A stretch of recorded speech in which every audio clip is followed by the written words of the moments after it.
in the United Kingdom, the West Coast of Orange County, California. From a Pacific perspective to the Atlantic perspective. From liberal craziness to conservative idealism. From Christianity to atheism belief systems. Welcome to the Gray Zone Roundtable with Rectify and Wingman, the Revolution Radio, freedomsets.com. All the good peeps of Revolution Radio, welcome to the Gray Zone with Rectify and Wingman. As you just heard, today is Tuesday morning, the 13th of May, 2014 of our Lord Jesus Christ. So 5/13/14. I don't know. Kind of sounds funny. And it's a Tuesday, right? 9/11. So, Wingman, how are you doing today? Well, let's see. My back's hurting a little bit, and my knees are aching, and what else is there? I've got a bad cough. I've been on 2 courses of antibiotics, and this cough I've had for so you're getting 2 months. 2 months I've had this cough for, and it won't go. But I'm not depressed, which is good. Yeah, that's the thing. Depression is the biggest killer these days. Most of the U.S., I don't know what the statistics are there in the U.K., but most of the U.S. soldiers here are dying because of suicides, related to depression and PTSD, not because they're falling in battle. So, right. Yeah, keep your chin up, man. There's no doubt about it. Medicines are being pushed on us like, these drug runners. The medical industry are like big boy drug runners a lot of the time, and persuading the doctors to push whatever they can on us. But I think people are getting more and more ill, and I do wonder if it is the quality of the food that's the problem, or whether it's the chemtrails or what's in the water. But people are getting more and more ill, and I wonder if it's that, or it could be something quite a lot more simple, which is people just aren't really experiencing the spice of life as much as maybe they used to in the 60s, 70s. In other words, is it more mental, or is it a physical attribute that's going on, right? Well, that's a good point, because people talk about the placebo effect, and it's been proven to work. So if the placebo effect works, in other words, your mind, hypnosis in a simple form like NLP. Right. So if you convince yourself that you're okay because you're taking a pill that does nothing, and you don't know about it, kind of thing, and the mind can do that and make you feel better about it, then surely the reverse is possible. In other words, your mind can convince you that you're ill and you're not. And so I think a lot of it, yes, is a state of mind, and you do hear of stories of people that can turn around their illness from cancer to whatever they might have, and it's the positive mental thinking that kind of triggers the body's maybe immune system to repair it. That's why so many of us believe in prayer is so powerful, because not only believing that the person praying for you is giving it power, but maybe even the prayer itself, right? Exactly. So, prayer indeed could be a placebo effect of sorts as well. Certainly wouldn't rule that out. We've been joined by Oz from Oz, and Steve Travesty. Welcome, fellows. Hey. Hi, guys. Yeah. Let me give out the number before you go any further. This is an open roundtable. Bring your mind, spill it out all over our floor. 347-688-2902. 347-688-2902. Give us a call. Get in here. What's going on, Steve? How's the hard rock death metal going?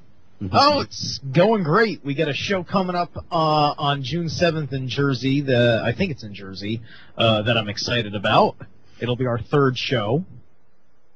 We got a new song in the works that I pray will be stage ready by then, but our drummer is taking a 2-week vacation just before the gig has to happen, so it probably won't be, unfortunately, but It's not a good thing to have your drummer out for the last minute.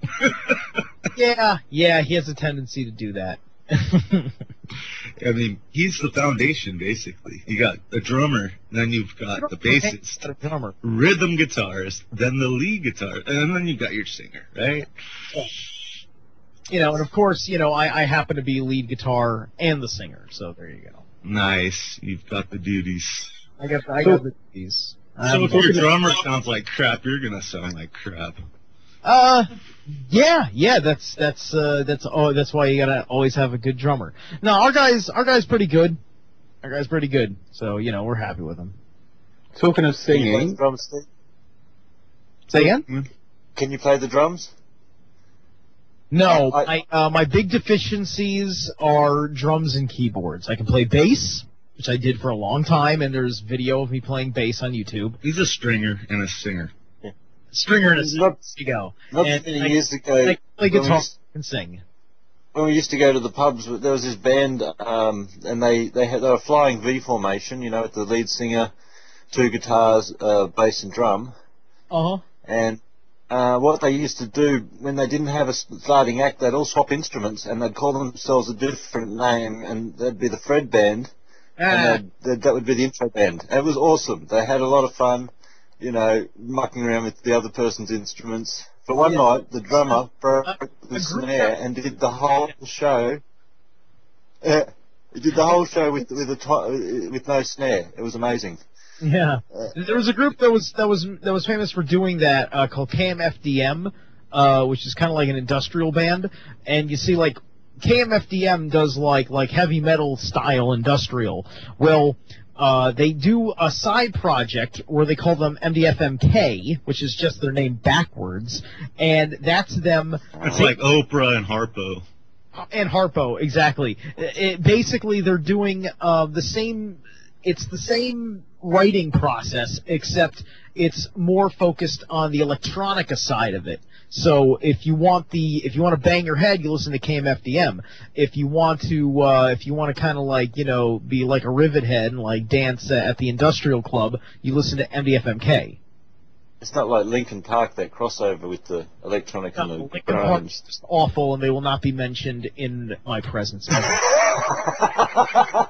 Speaking of switching instruments, I mean, me and my old band, we did a fun project like that before, where on stage we would do a cover of For Whom the Bell Tolls by Metallica, and we would all switch instruments up just to make it part of the show.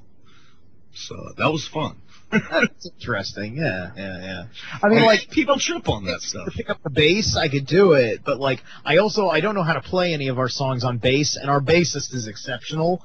I like to call him Jacko Blacksorius because he can do black metal, but he plays his bass very jazzy stuff. Is he a slapper or a picker? Yeah, he does slap and plucking, and finger tapping.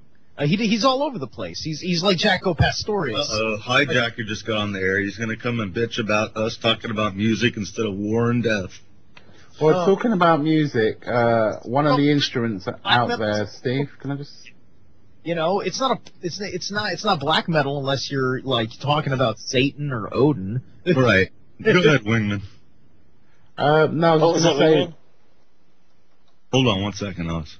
I was just going to say, I don't know if you guys have heard about something called the Eurovision Song Contest over here, but we had one just the other day, and talking of instruments, one of the instruments, the singing instruments that won was a woman by the name of Conchita, who has a full-on beard. I kid you not. She has a full-on beard, and she's being celebrated at the moment with a wurst. Wurst is one of these sliced hams that comes out, and there's a picture of a woman with a beard on the sliced wurst, which is quite funny. But yes, no, seriously, she's got a full-on beard. Is she proud of her beard? She won the Eurovision song, which I think is kind of sweet, because there was obviously no prejudice that she had a beard. I mean, so there's a certain freedoms still that exist out there, and that is the allowing a woman to grow a beard. Yeah. The what, sorry? I said my girl's got a mustache, but she bleaches it. A lot of women out there do. Yeah, no, look it up, you guys out there. Conchita, Eurovision Song Depends on Contest. your background, you know. Some Hispanic women and Italian women, they get a bit on the hairy side. Testosterone. That's where they get their mouth from too. That strong tongue. There is actually a proper name for hairiness on people, and it's called hirsute, I think. That's quite an unusual word. I found that out only 6 months ago. Interesting. Yeah, that's the expression. But one of the other things I wanted to, unless you guys wanted to say anything more about the music front of things. No, keep going, man. It was roundtable. We moving. Someone posted on my Facebook blog something quite concerning. It was basically an experimental video in one of the French cities, and they're taping a guy. He's a bit dishevelled, you know. His attire's not that kind of, you know, clean, you might say, but still he looks respectable enough. And he's walking along, and then suddenly he experimentally faints to the ground and starts asking for help. And there's plenty of people walking past him, and they carry on just doing just that. They all pull out their iPhones and videotape him, right? No. They just walk past him as though he's not there, and the guy's saying help in French, you know, help. And for 5 minutes, no one does anything. The guy gets up after 5 minutes and just takes his hat off and just does not look happy. So anyway, So anyway, they do exactly the same thing on the same video, but this time the guy's in a suit, right? And you can look this up. It's on probably if you put "man falls down." So this is like a class, right. class division type of experiment. Right. So the man in the suit falls down, does exactly the same thing that the man in the slightly rougher gear did. This time he's got a suit. Asks for help. Within seconds, bam, there's loads of people around him. He does it again. Within seconds, bam, there's loads of people around him. So, you know, that was kind of upsetting for me to watch. And the twisted irony there is that the guy that needs the most help gets the least. Well, when are we going to become dogs and just go up and sniff a butt before we decide to help someone or not, right? Yeah, I mean, I just could. I mean, it's not, and he wasn't silent, like he was sleeping. He was asking for help, and people just ignored him, like he wasn't there. But, you know, this goes on to another point. I don't know if you guys know about some of the issues you've got over there with regards to the homeless side of things, but it seems that, you know, people are being rounded up. In Sacramento, they're being rounded up, the homeless. In the city of Columbia, they've actually passed a law to basically make it illegal to be homeless. In South Carolina, Boston. And basically the homeless are disappearing because they are, you know, it's kind of official now that they are being kind of shoveled off to FEMA camps, basically, and not being allowed to leave unless, you know, someone comes for them, kind of thing. So, you know, it's basically...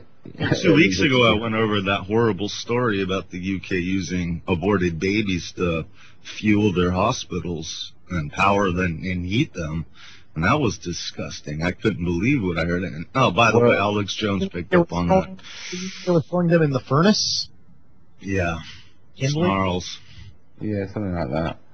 But, yeah, basically the homeless are being driven out of town and basically rounded up. So, you know, even... It's criminalisation of the poor. It continues. It's been going on for a while. But they've stepped it up another gear over there on your side of the pond. They criminalize the people that are giving out free food, too. You know, it's like we're handing out viruses or something. Well, that's what they are doing. If you're giving the poor food, you're aiding and abetting a criminal. Right. Well, that's another story, actually. Yeah, that's another story in... Let me see if I can remember what town it was. In... I can't remember. Daytona, yeah. Basically, a couple have been fined nearly $1,000 for feeding the homeless. Yes, we won't have that. You helping homeless people. Here's $1,000 fine. You growing a tomato plant in your front yard? Get on the ground. I'm gonna tase you. Yeah, but you know, it's as though it's like there are so many issues out there. There are so many fires to fight. It's like, I mean, this shouldn't be happening. It's obvious this shouldn't be happening. I mean, these are people, for crying out loud, that have fallen on hard times. You know, it wouldn't take that many more people. It would only take a fraction more of people than what there are currently already doing the right thing to be doing more of the right thing like this in which it's going to exhaust the resources of the government that's trying to stop it, and they're not going to put more money behind something that the government supports but that the people do not. Because you know what? There are a lot of people out there that kind of, they sit there and they don't want to deal with the homeless problem. But when they see another good person dealing with the homeless problem, they are supportive of that. And there's something that really bothers them when they find out that a cop stopped the guy that was giving them soup. They'll never give them soup in their life because that's a part of their issue.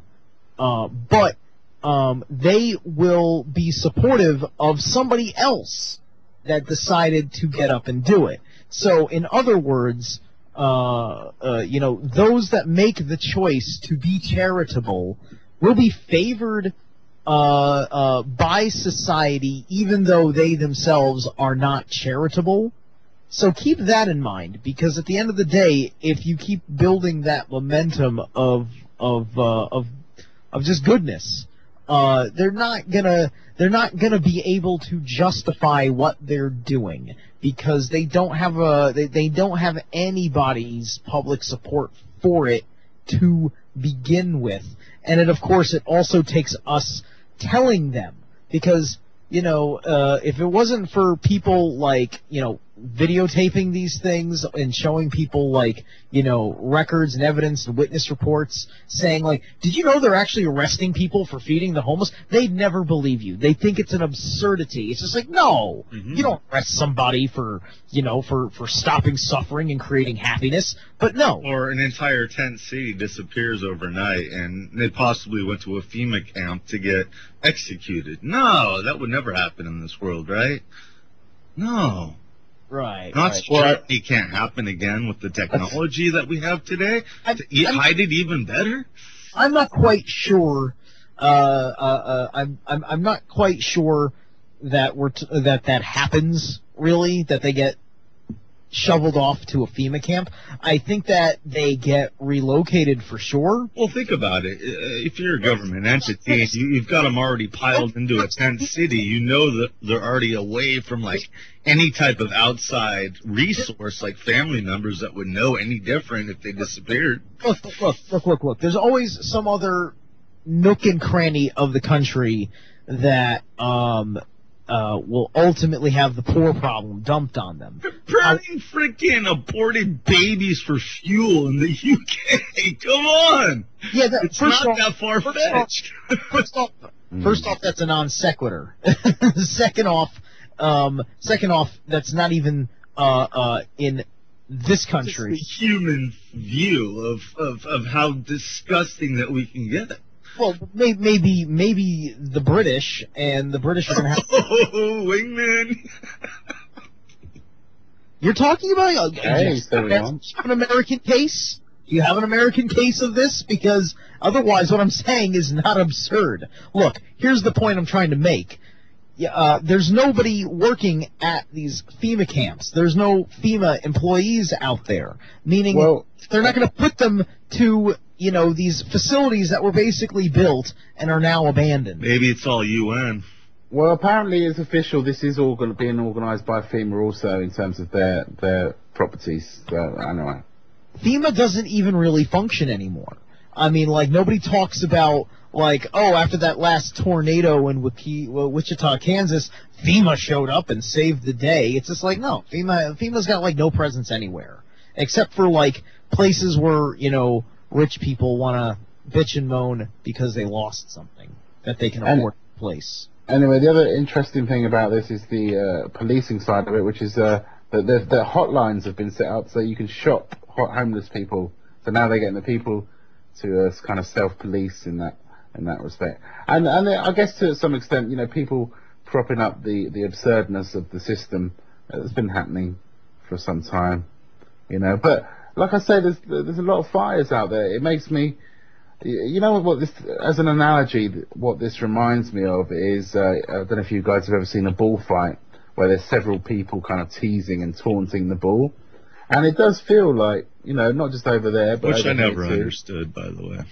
That it's a multi-pronged attack, you know, that they're throwing a lot of things at us, so that we're in a state of confusion and we don't really know where to start because we're being poked from here, there, They everywhere. weakened our bodies too, not just the confusion. Exactly. So, it's becoming harder and harder. Basically, the longer we leave things, the longer we don't react and just get together on one thing and then do that one thing, one thing at a time, because that's pretty much the only thing that would work. Then we're gonna get weaker and weaker, and we're gonna start feeling iller and iller, and they're gonna start doing more and more treacherous things like criminalization of the poor and the homeless.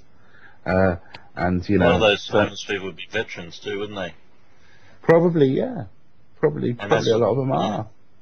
And why? Because why they're homeless? Because they've been put through so much SHIT that, they can't think for themselves maybe, or they can't tend for themselves because they're post-traumatic stress disorder. They've been through hell and come back, and this is what they get. I know, it's terrible. And it's like a prisoner coming out of prison expecting that prisoner to come back to society. It's not going to happen. Yeah. So this is another classic example of, rather than dealing with the sociological problems, they're being swept under the carpet, either in the form of sending those problematic people, making it their problem and not the society's problem, sending them to jail. Criminalization of those that have had a troubled upbringing, for example, and it goes on and on. So rather than addressing issues, it's like they're being swept under the carpet. That is not the way to fix society.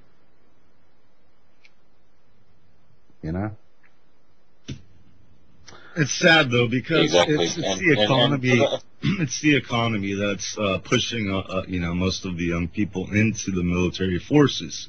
There's no other opportunities, quote unquote, to make an income, quote unquote. So that's what's happening. Is the federal system, just like any takeover, they take over everything that's private, and they they force you to get funneled into it just to survive. And then they use you, scapegoat you, throw you around, kick you around, and then they throw you away. Yeah, but I mean, it does feel like a case of, Goliath, but we're not, we're not the little people. There are giants out there, so to speak. In other words, we perceive them as so, but they're not. They're wimps. A lot of the people in power, they're most of them are gay, as far as I'm concerned. I bet if they, if they were threatened, I bet if they were threatened in the slightest, they well, it's the same with anyone, I guess. But what I'm trying to say is that we're not. Well, we're not really giving the people that are giving us a hard time themselves. We're not really pushing as hard as we could. But the thing is, right, I'm not stupid, and I do want to do something. It's easier to look away and just carry on. Now, hold on a second here. Rectify. You're not trying to use gay as a negative connotation. I kind of rephrased it to limp-wristed. To limp-wristed. Yeah. In other words, people that they swarm into power because they really have no power. They're weak. So they drive, and that's their drive, is to gain power over others. Right. Because them themselves are weak. They are nobodies. Well, you can see a lot of... Sorry.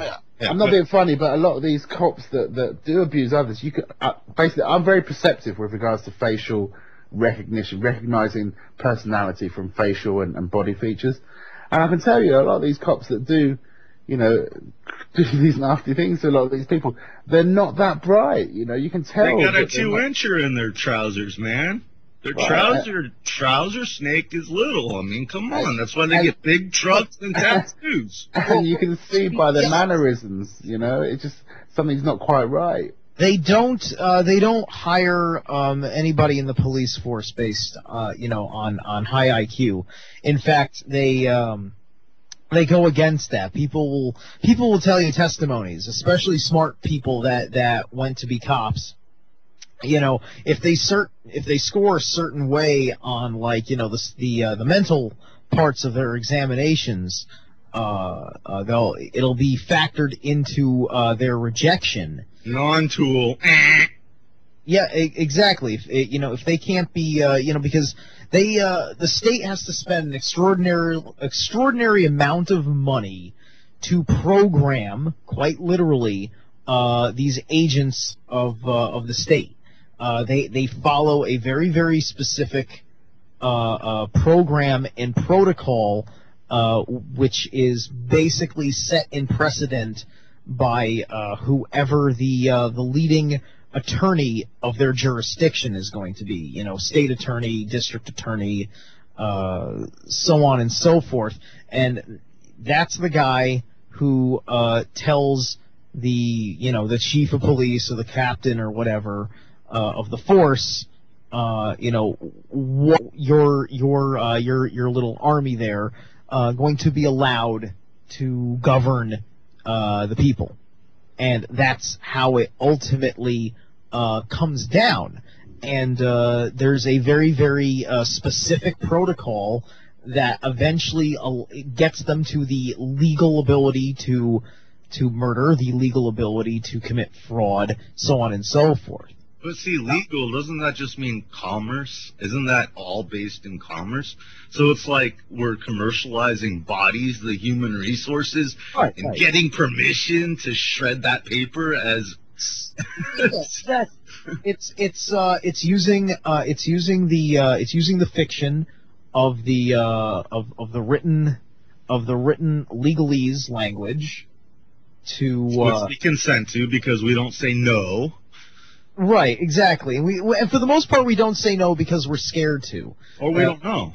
Mostly because we're scared to. Even when it comes to basic principles of constitutional rights, and and someone like me, I used to be all like the constitutional rights. I've even transcended that at this point because it's all about God rights, man. Nowhere. They were getting me nowhere in court, and so I had to find an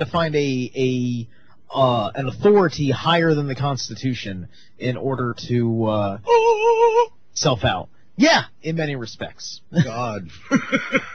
in many respects. And I don't mean superstitious, like I got on my knees and prayed one day, and then when I walked in the court, I said, God said you're wrong, and he said, you know what? I believe that God said that I'm wrong, and you're right, and you're not guilty. It's as simple as God said I'm a living, bleeding, breathing being. And that's it. And, right. He gave me my rights, not you.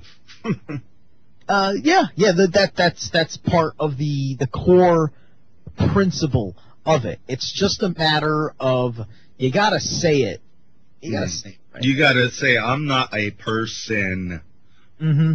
I am a living, breathing man. So how do you guys think we could turn this around from the feeling of helplessness that's out there and the moaning mentality? Because I know why the moaning mentality is out there. Is that I think there's because of the feeling of helplessness. People don't feel as empowered to do maybe what they'd like to do, and so the moaning emerges instead. Well, not I say moaning. The discussion part of it emerges instead. Well, and I'd like to turn that around. I'd like to. You got to get rid of the distractions. The first thing, get rid of your TV. That's the first thing. Nothing pisses me off more than me watching my wife watching reality, quote unquote, TV. Well, I was going to say that's a big part of it is that many have kind of been lost to the zombie state. And there's no doubt about that. Right. Well, look, you gotta by design.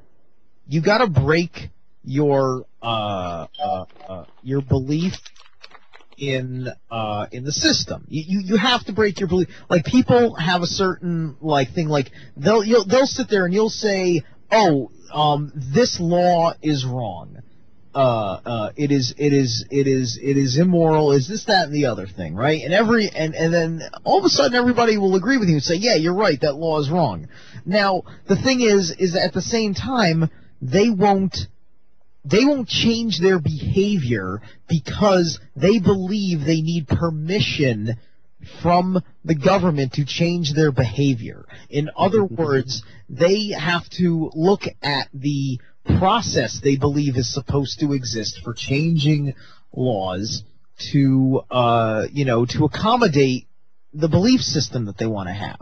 And that's not the way that it works. You have to change who you are, which fundamentally means changing your actions, and then the system reacts to you. That is what it means fundamentally to be the master. What if I'm joined by the answerer himself, the hijacker? He might have the answers to all the problems, or just scare the crap out of us all. Well, so how's my audio? Your audio's great. Yeah, good stuff. I won't take you out of bed. Okay, Ozzy, you want to go ahead and go first? Go ahead.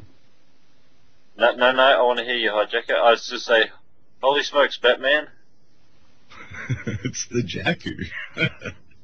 Well, speaking of Batman and Robin... Come on, scare me.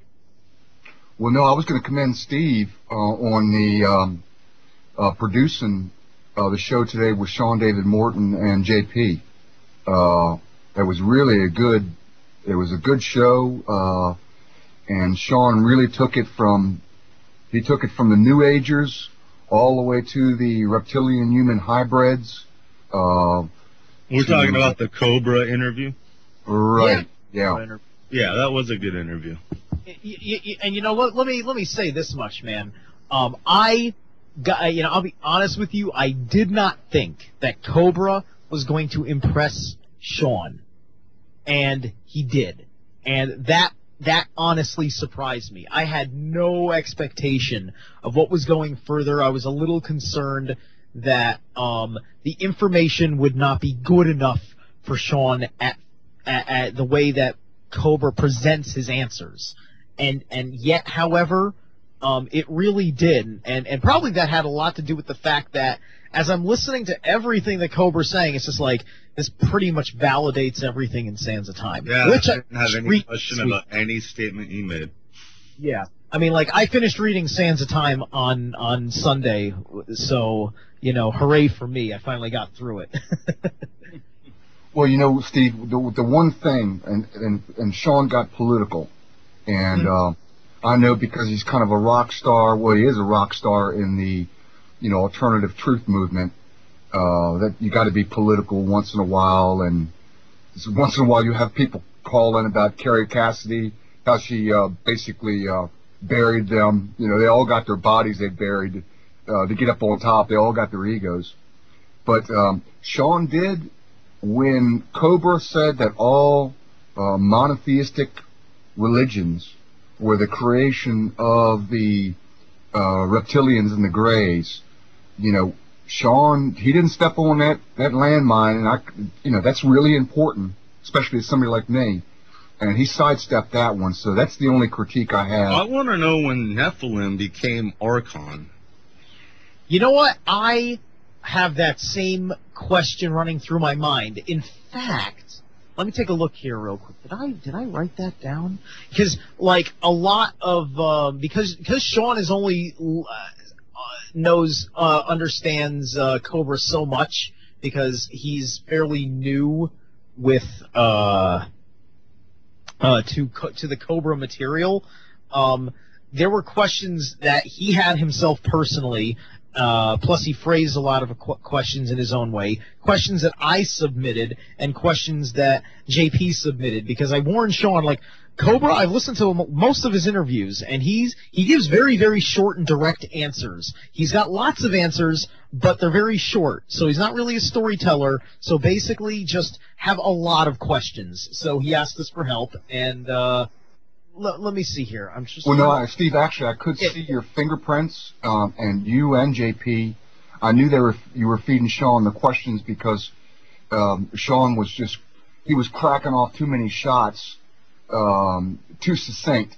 And I know when you have somebody like that, that you got staff. And so, yeah, I did see your fingerprints there. Go ahead. And as I thought, this question didn't get asked, and that's totally okay. That's totally okay, because, you know, really these kinds of questions are about the past, and everything we asked, for the most part, was about the present and the immediate future. And that's really that's really the core and the crux of it, because, you know, Cobra's really talking about things that he says are really, really happening, like right now, like this Chimera Group thing, which is that information. You know, when he started talking about that, it got my wheels spinning, because now there's a name to basically what you would call, the Hydra side of the NSA kind of thing. You know, if SHIELD is for real and it's all a metaphor for the police state, then we're talking about like Hydra, which would be like your academi type guys,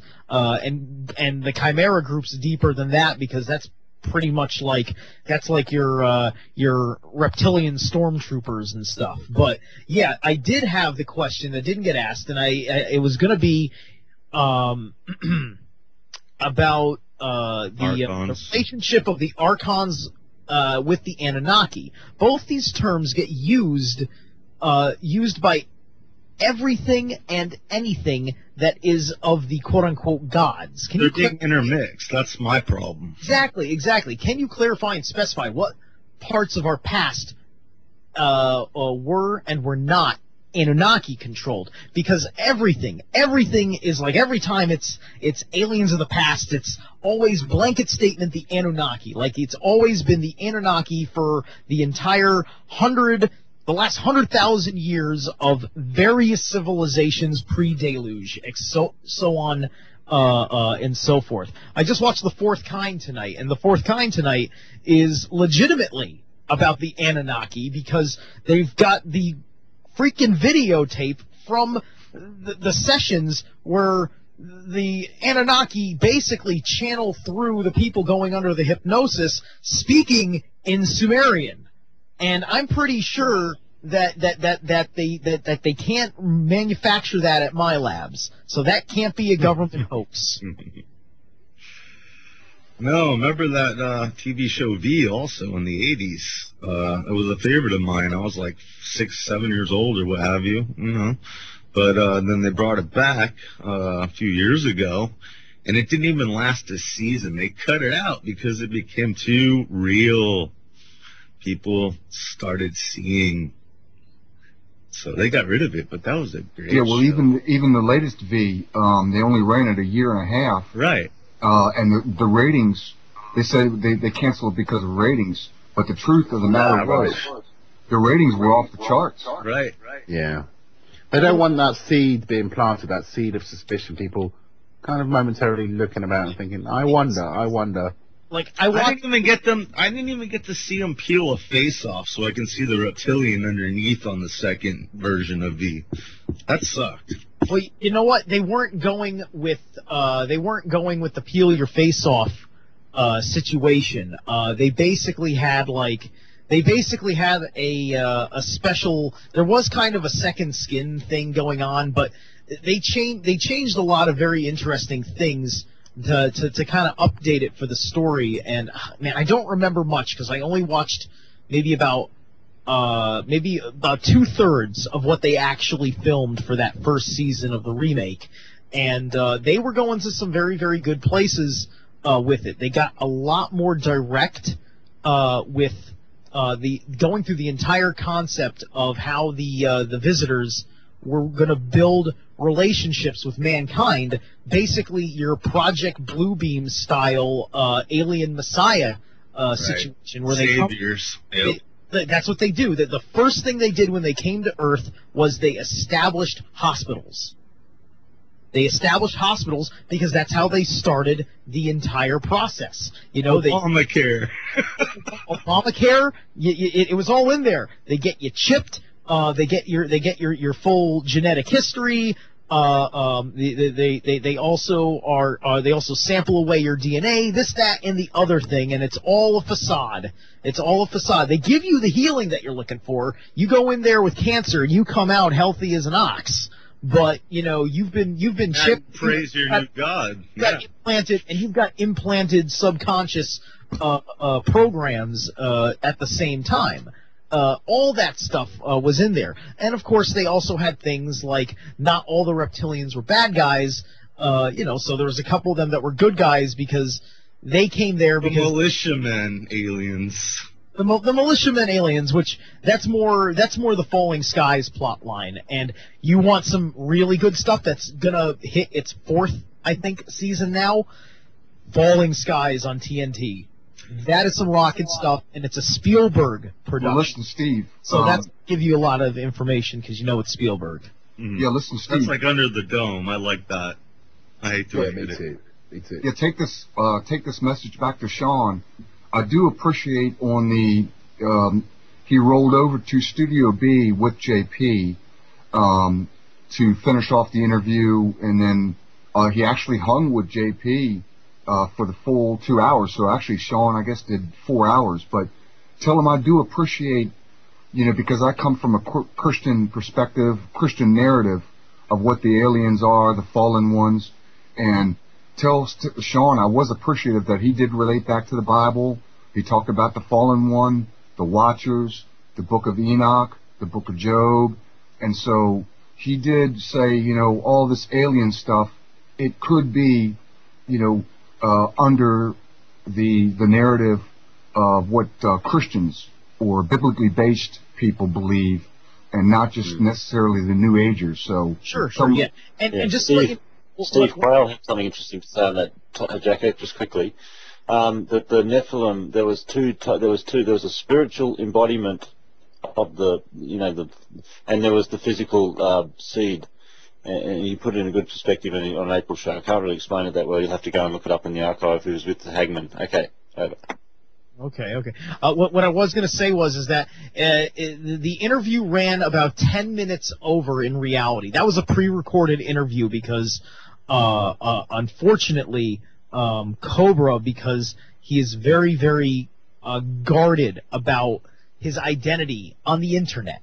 If you like he'll go to That's events. almost a joke right there. It's a joke, but there's nobody guarded anymore. There's no privacy. Come on. I think maybe I once saw a legitimate picture of Cobra, and that's like it. It's just like you can meet him at live or whatever, but he's very, very careful, and he really, really doesn't want people taking even photographs or whatever. But he protects his voice.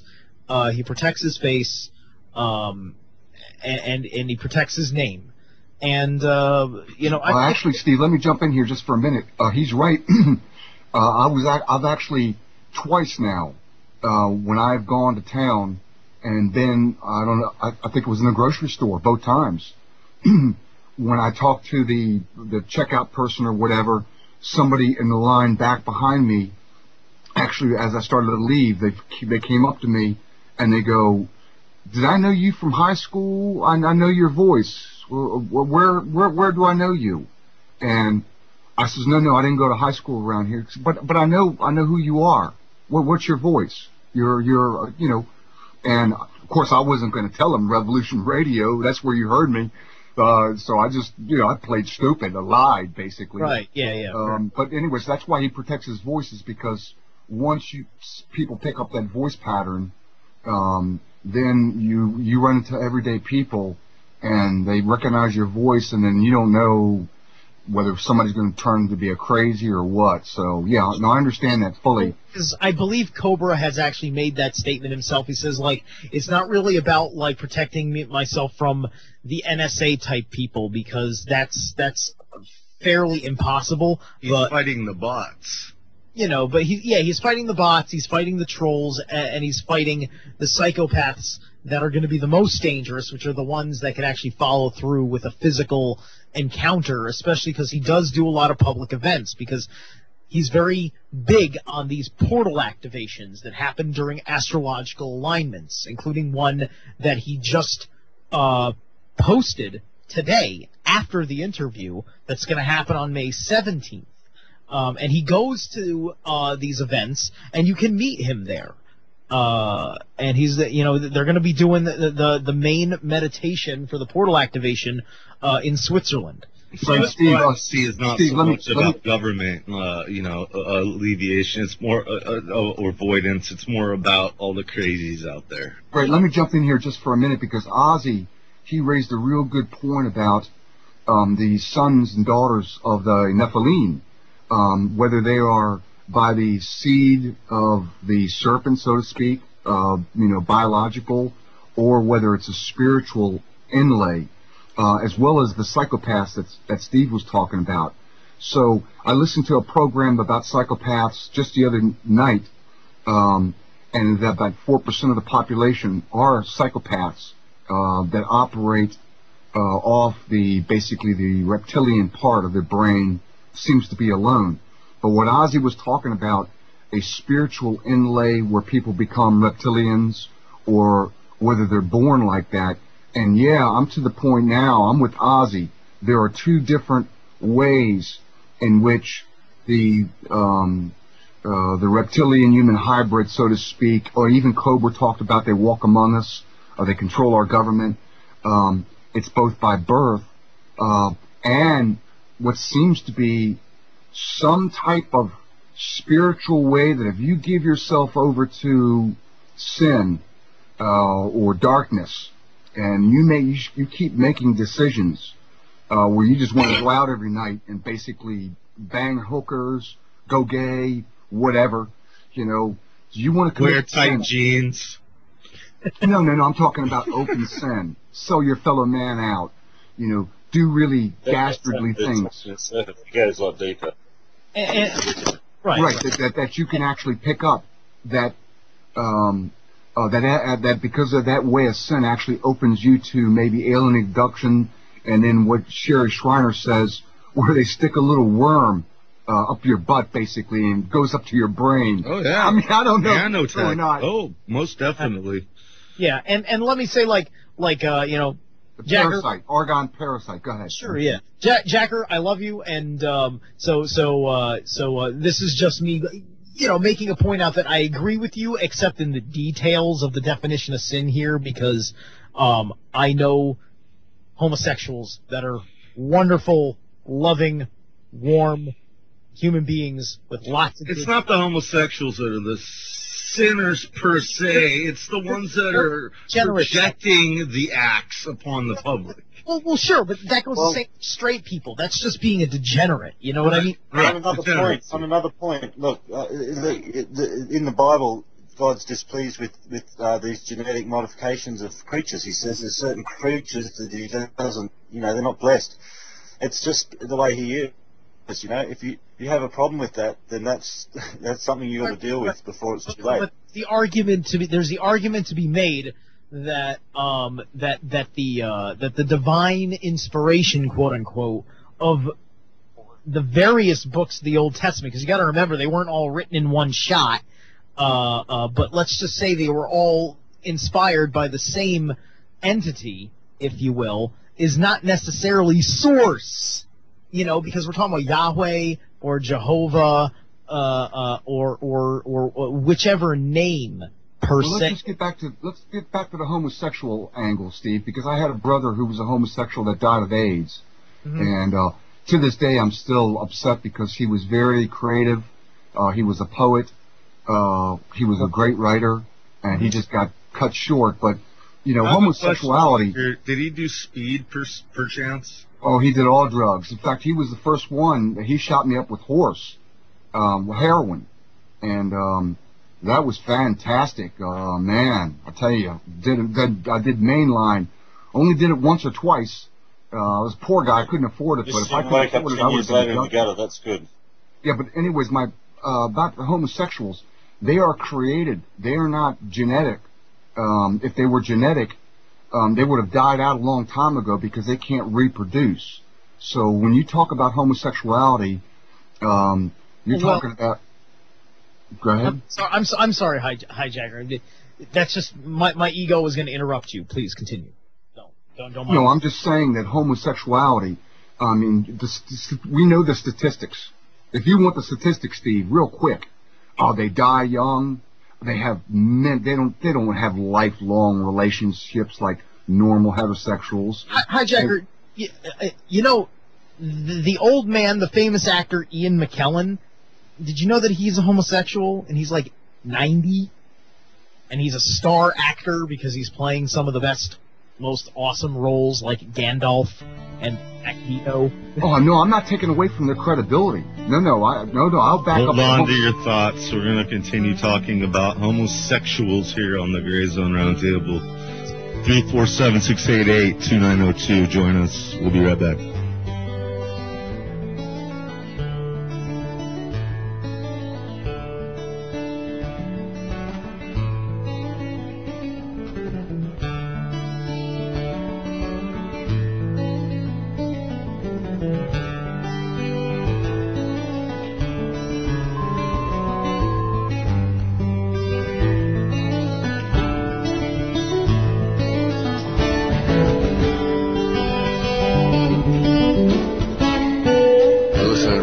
Radio at freedomslips.com. We'll be right back after this message.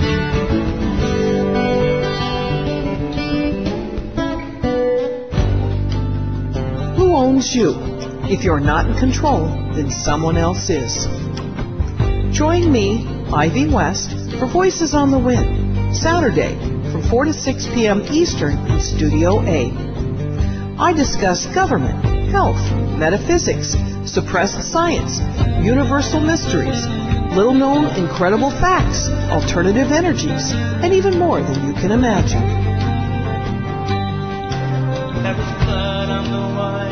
Won't you join us on Revolution Radio Saturdays from 4 to 6 p.m. Eastern for Voices on the Wind with me, Ivy West.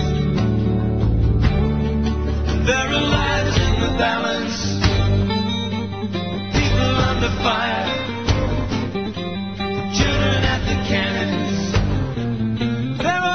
Because if your head's in the sand, your tail is a target.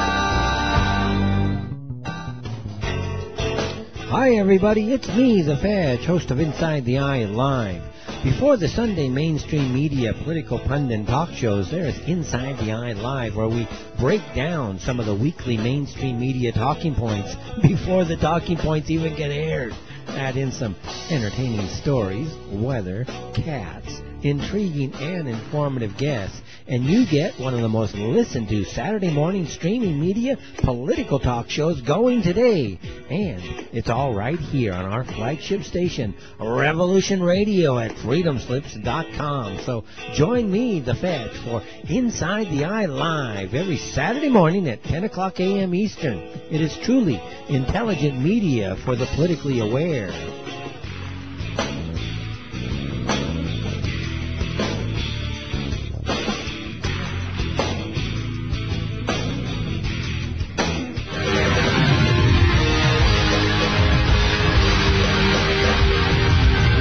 I have worked with the CIA, NSA, Templars, and Bilderbergers. Now I work for you. My show will disclose secrets of science and esoteric knowledge. Join me, Stephen D. Kelly, for 2 hours every Thursday night at 10 o'clock Eastern Time on freedomslips.com, Revolution Radio, Studio A.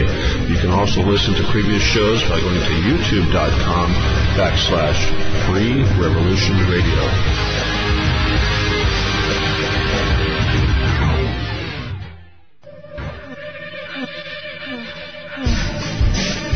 Anti-aircraft guns went into action against unidentified aircraft in the Los Angeles area shortly after 3 a.m. Pacific wartime this morning.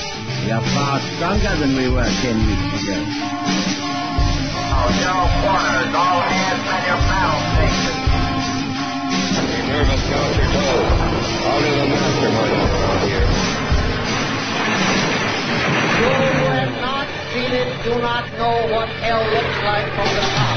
Well, check it out every Tuesday and Saturday on Revolution Radio. It's a double dose of the internationally recognized renegade military historian Douglas Dietrich. You'll stay right where you are until I tell you to move out. Yeah, that's right. Tuesdays from 10 to midnight Eastern Time. Join Douglas Dietrich as he exposes the truth in hidden history on his show Critical Omissions. And then our human weapon of mass destruction is back once again to take your calls on Saturday Night Firing Lines. Both from 10 to 12 p.m. Eastern Time. Only on Revolution Radio at freedomslips.com.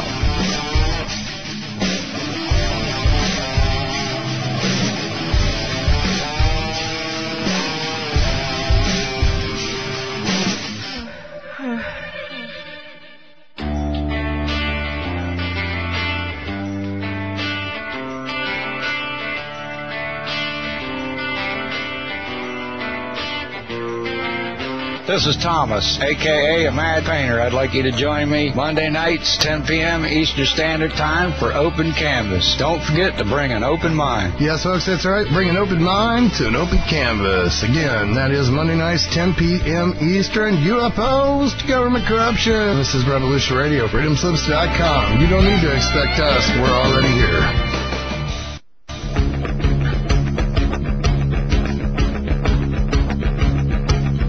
Revolution Radio.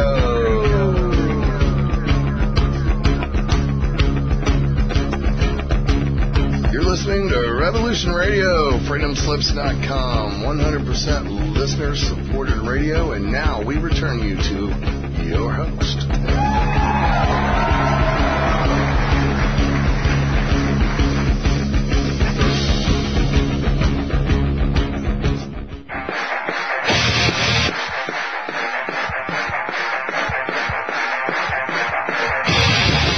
Welcome to the TheGrayZone Roundtable, Revolution Radio at freedomslips.com. 100% listener-supported radio. No corporate ties, corporate duct tape dictating our freedom of speech. It shall remain that way as long as we are supported by you. Join us, 347-688-2902. Capture the Gray Zone.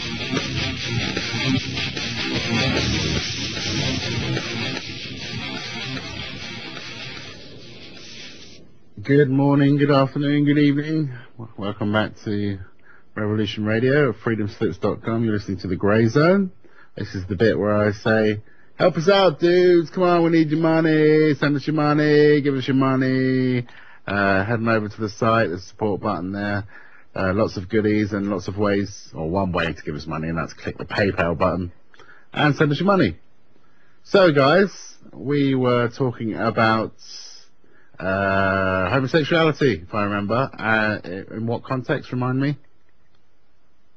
Oh, just in, the judgment way.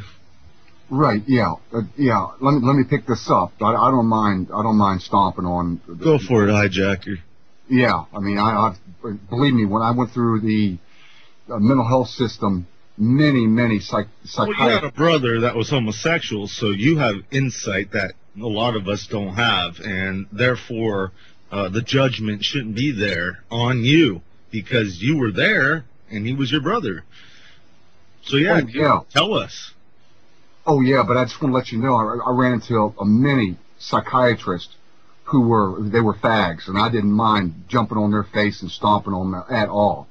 But the statistics are in. But before I give the statistics of a homosexual lifestyle, before I mention that, let me just mention they are creative people.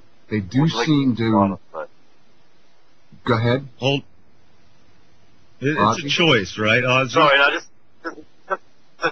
just like the if anyone stomping anyone. I really think that's where it goes wrong for me. But hey, we can talk about lesbians next. We're not judging anybody here, and we're not trying to be prejudiced. So we can go from lesbians to people that like having sex with their sheep and stuff after that. I judge lesbians all the time. A lot of times it's a 10. Wingman's got a lesbian mate that fits him, Yeah, it's my best mate. Right. So, yeah, keep going, hijacker.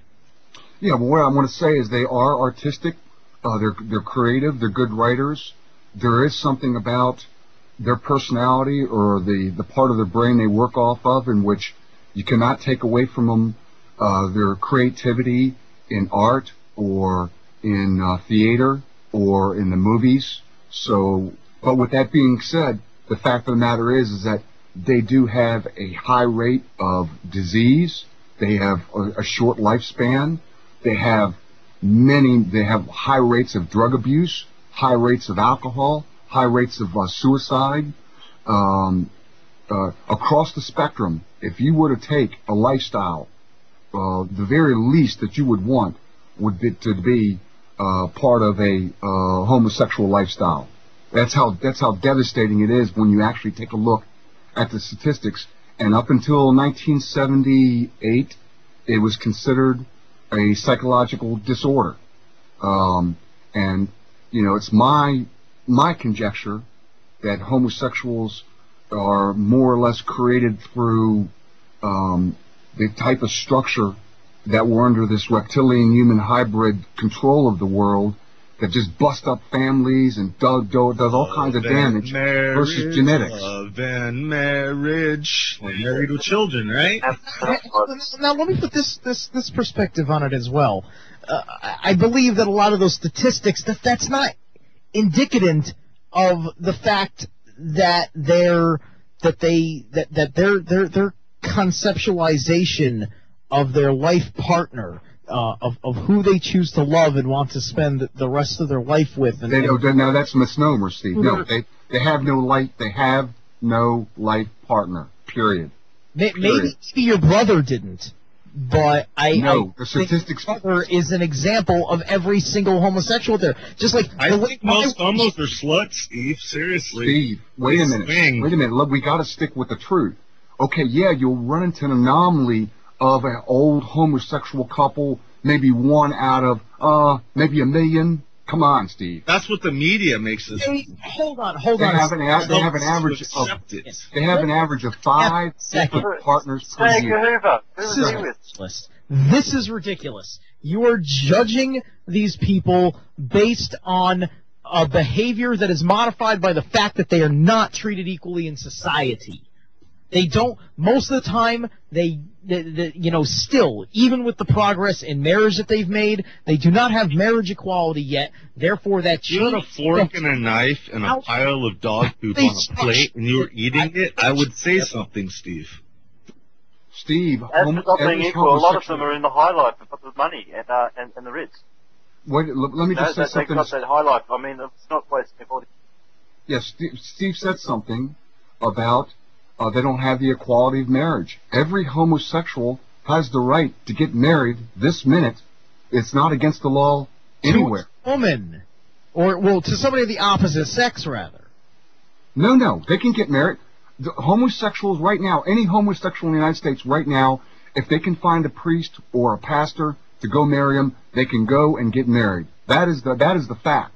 But it is not the same legal experience that we get over here, because we're judging marriage based on our understanding of a heterosexual. Correct. You're right about they're not being acknowledged by. Alone, we're married through the government and the church, which is a big part of it, because government is a religion, and that is what's dictating part of the morality on a certain level. So here's my point. There is that. There is the fact that because there's a majority, because there used to be at least a majority of heterosexual people that would be persecuting of homosexuals when they came out as homosexuals. That also factored into their behavior. There's the entire There's always a choice, though, bro. Of finding out who they are. There may be a choice, but my point is that there are big differences because of how our society has made ourselves. Yeah, tight jeans. I brought that up earlier. Guess what? Regardless of regardless of how the current situation is with the homosexual culture, that situation is based on an inequality. So, if we want to give these higher meanings to what it is to be homosexual, validation, then give them the equal footing. All right, let's take this to the next level. Because you cannot You cannot conduct a proper experiment without a control and a variable. And right now there is no control. There's only variables because every state acts differently. Every society is treating Your state doesn't even have a sheriff's department, dude. Yeah, but our state was one of the first ones to actually legalize gay marriage. Well, so, Steve, oh, shame on Steve, you. Anyways, Jacker, since you're a statistical man, I want to know if you know this statistic. When there's two gay men together that adopt a child, or two lesbian women together that adopt a child, do you know any of the statistics of how these children end up, being raised and how they turn out? Pope Benedict, he said that for homosexuals to raise a child, that would be a crime of high order against humanity. That was Pope Benedict, and we know how corrupt he was. So basically, children that come out of homosexual, if anybody's out there who was raised by homosexual parents, if you can call in, or if you're homosexual, I want to hear from you. if you're a homosexual out there, you want to call in, we'll give you the floor. I don't hog the mic. Blast on us. Yeah. 347-688-2902. 347-688-2902. Freedom Screen on Skype. Blast us. You know what? The number one, wait a minute, here's the number. Hold if you on. want to call in, the number's 3. I did know somebody Yeah, the number whose family is was 3. destroyed the number- because the father had gone off. But anyway. I just want to let the number out there. So you get a piece of paper and a pencil. The number's 347-688-2902. Call in and give your side of the story. I don't hate homosexuals. I love everybody. But I do have a problem with the damage they have done in society. And basically the thing with the marriage, you can get married. That's the fact. You won't be recognized by the government, and that's what you want because in your conscience, you know what you're doing wrong, but you want a government to tell you it's okay. Here's your marriage piece of paper. What you're doing is okay. That's what it's all about. Government recognition. Go ahead. Well, when you get married, basically under the government, not just under a priest, but when you go through the paperwork, you're creating more credit for this illegitimate money fiat system. Basically, you're supposedly getting a tax break, right? But you're entrapping yourselves even more under the claws of the government, not the wing of the government like most people think. They're being protected. They're being clawed. And I got married in my kitchen. I had a preacher come in and marry me and my wife in my kitchen. So call me unromantic or what have you. I don't care. But I'm not going to be signing papers. I have a living will. It's in my fireproof safe. I have witnesses on that will. It's been notarized. I don't need the government to tell me that I'm husband and wife. No, in biblical marriage, by the way, Isaiah, when he met Rebecca, and Rebecca came to him, they were married.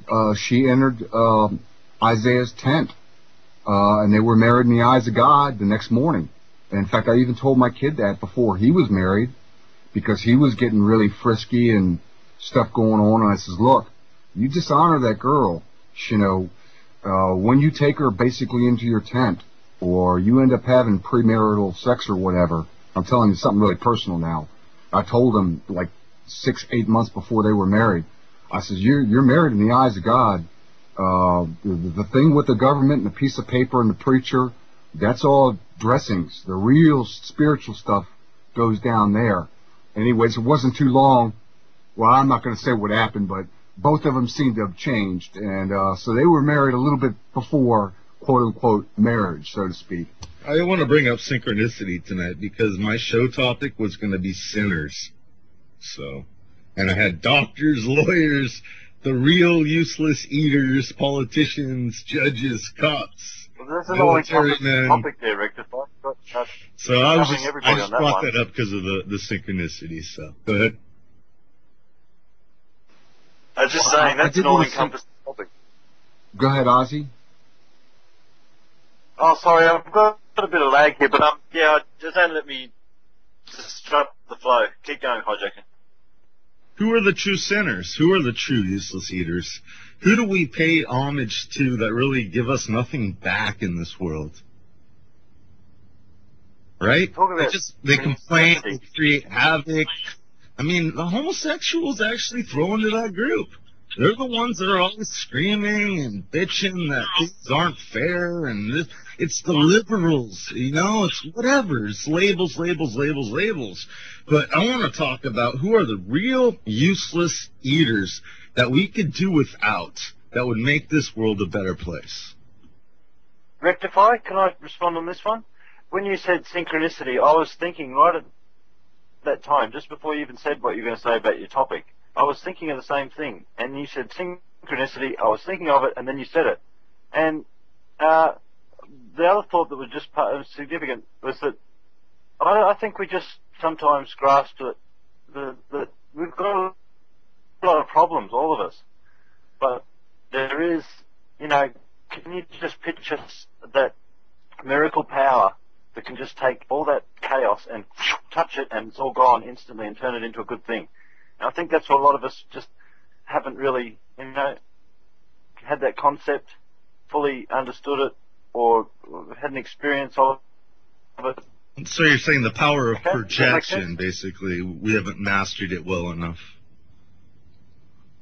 It's not so much us. I don't think it is us. I think it's, you know, it's a two-way thing. It's a living thing. It's a real entity. You have to, it's like any relationship. You have to do a bit of probing. You have to find out. You can't just expect everything to happen. You've got to do something too, you know? It's like a two-way street. To turn the other cheek for an evil reason, you know, like doctors and lawyers, and we all know lawyer means Satan in Hebrew. At least you do now. To me, yeah. If you want, I got a spiritual. Well, yeah. Go ahead, Jacker. Yeah, I got a spiritual angle to homosexuality. Part of it I've come up with, but part of it, my dad actually, because he was confronted with one of his sons being a homosexual, and he was an Irish Catholic, hardcore Irish Catholic, alcoholic, small businessman, restaurant, Irish pub Lots of owner. labels on that list right there. Right, so you can see where, you know, the type of mentality he had, and so for one of the children to turn out to be a homosexual, and so this is what he came up with. Now get this. He says, this is what he told me, that people that have this overwhelming feeling and attraction to other men, that because of that chemistry or that attraction, was your mom not like close enough to him or something growing up, or what's that? Do you think maybe your mom like wasn't close enough to him as maybe the rest of you or something? No, I rectify. My mom died when I was a child. We were motherless. So that might be a part of the reason then for your brother to, you know, to go that route. You know, no, we were a bit large family of 7 that were basically motherless. So I'm kind of one of those. Right. I'm unique. I'm just looking at it scientifically. Right. I understand that. So you're talking about a fractured family, all busted up, foster homes, all just hell for all of us. When you don't have a mother, you got a hellish life. Biggest damage that you can possibly do to any child is to grow up without a mother.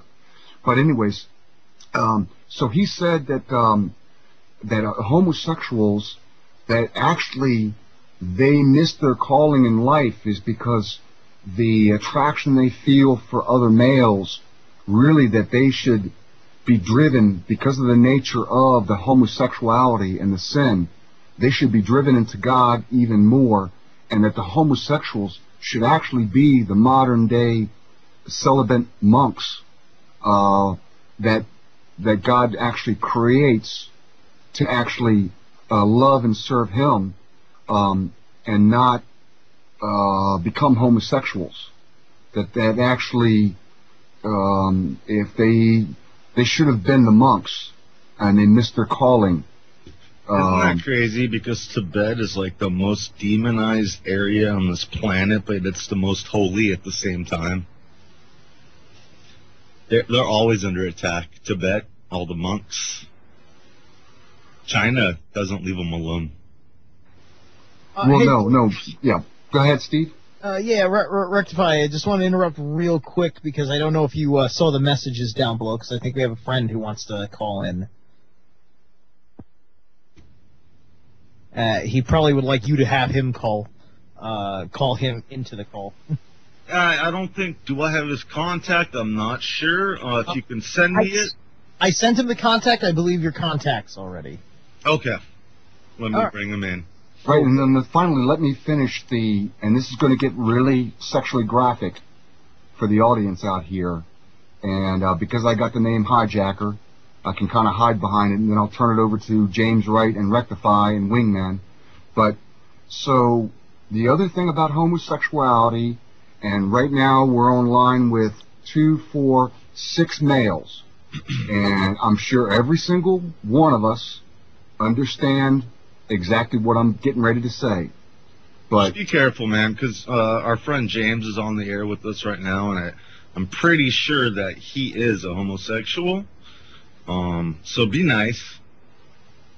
Okay, alrighty. No, it's nice. It's actually from a heterosexual point of view. But okay, well, there's 5 heterosexuals. Okay, 1 quote-unquote homosexuals. I don't know. I'll let James speak for himself. But all the heterosexuals, you know that when you're having sex with your wife, your girlfriend, and you're behind her, and it's kind of doggy style, and you get that pleasure from her, and you got your hands on Revolution Radio, her lily white butt. There's a dominance. There's a feeling that's not like that. Women are beautiful. I agree with you, Hijacker. Rectify. Let me go ahead and finish the spiritual principle. Pornographic, homie. I know, but I'm telling you. Painting that picture beautifully there.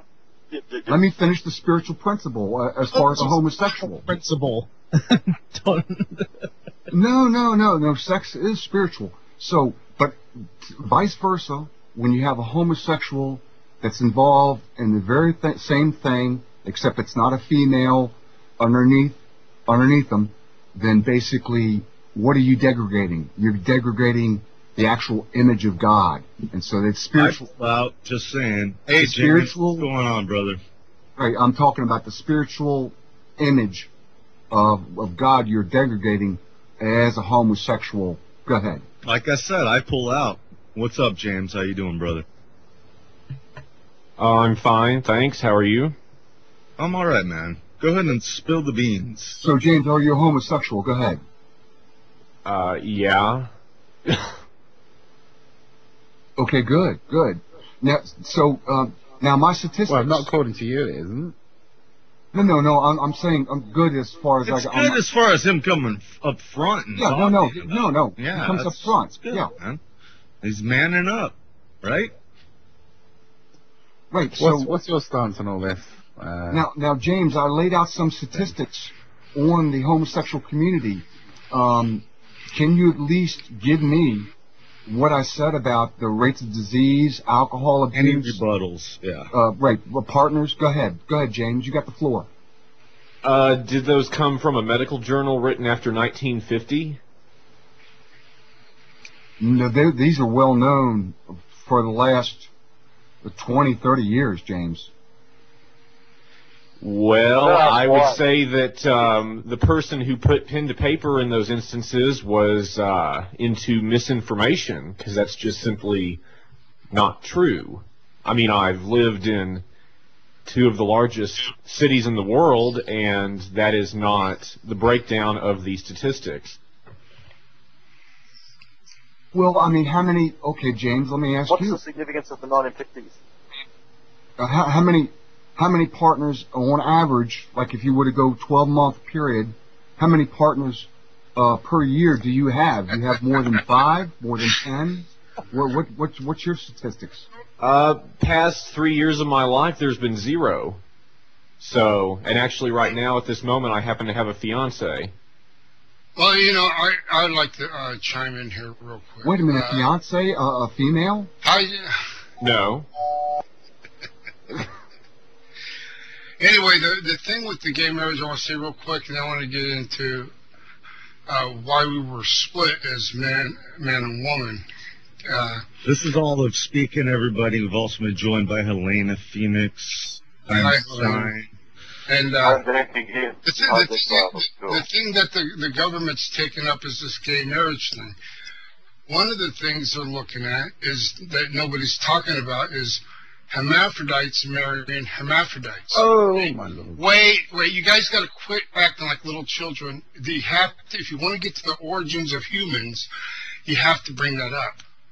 Because before man and woman were created, Adam was hermaphrodite when they created him, and then split. Well, so is Baphomet, but I ain't worshiping Satan. But here's the deal. What do you think created man? Anyway, even Zen does agree with me on this, but he doesn't agree with me on the Yahweh God being both good and evil, who created us, which that's all we have. But the thing that I was trying to say that they brought up was that hermaphrodites marrying hermaphrodites is same-sex marriage. So then secretly this is said, well, then so is a man and a man and a woman. That's same-sex marriage. The only difference is a man and a woman cannot bear children, but hermaphrodites can. But anyway, these are just things that you guys got to consider and open up the dial. It proves it's a choice, though, which was mentioned earlier by Jack here, because otherwise there'd be a culling of the entire species of such, because you can't reproduce if you're in that motion, right? So it is a choice. It's not a DNA thing. It's not you're born that way. Scientifically, that's my bottom line. Helena Phoenix, what's your bottom line? Welcome. Thanks. You know what is such a strange synchronicity about this is I just happened to turn the radio on about 20 minutes ago. Okay, so it's about 5 p.m. here. But since 10 a.m. I have my nephew here with me who's gay. Okay, so we spent 7 hours together, and just as he left I turned the radio on and this is the subject. And I've got to say, I'm a little bit offended over some of the stuff I've heard. Hi, Jack, have you seen the state of men and women these days and the relationship between men and women these days? Doesn't it really just matter that people find love?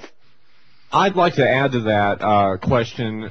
Why are you sitting and bringing all of this up? This is a network that is supposed to be dedicated to the cause of truth, and it's the Freedom Network. Well, that's true, but this is kind of counterproductive to that, don't you think? This is what they would call disinformation.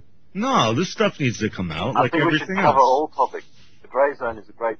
The gray area. Why do you want to sit and talk about tabloid headlines of people's sex lives? We can move into people that screw their sheep. Listen, if I can get 15 seconds to rebut both Helena and James, I'll be willing to take it on. I'm very happy that the homosexuals have put up a champion with Helena and James. Let's have a debate. Let's have it out, because I can have it out. I know how to punch. All right, Helena, I can tell you, I think you did the conversation. No, hold on, I've just joined the call. Yeah, Helena's got the floor right now. Go for it. I've spent 7 hours today with someone who's such an incredible, beautiful soul, okay, who's in a very committed, loving relationship. He's only a young man, he's 26 years old, and he put most of us to shame with his philosophies of a relationship with another human being that humbled me. And I just thought it was just an amazing coincidence that this conversation comes up just as I've spent a day like this. And the thing is, we can't see things in black and white. We are in the grey zone. There is a lot of grey.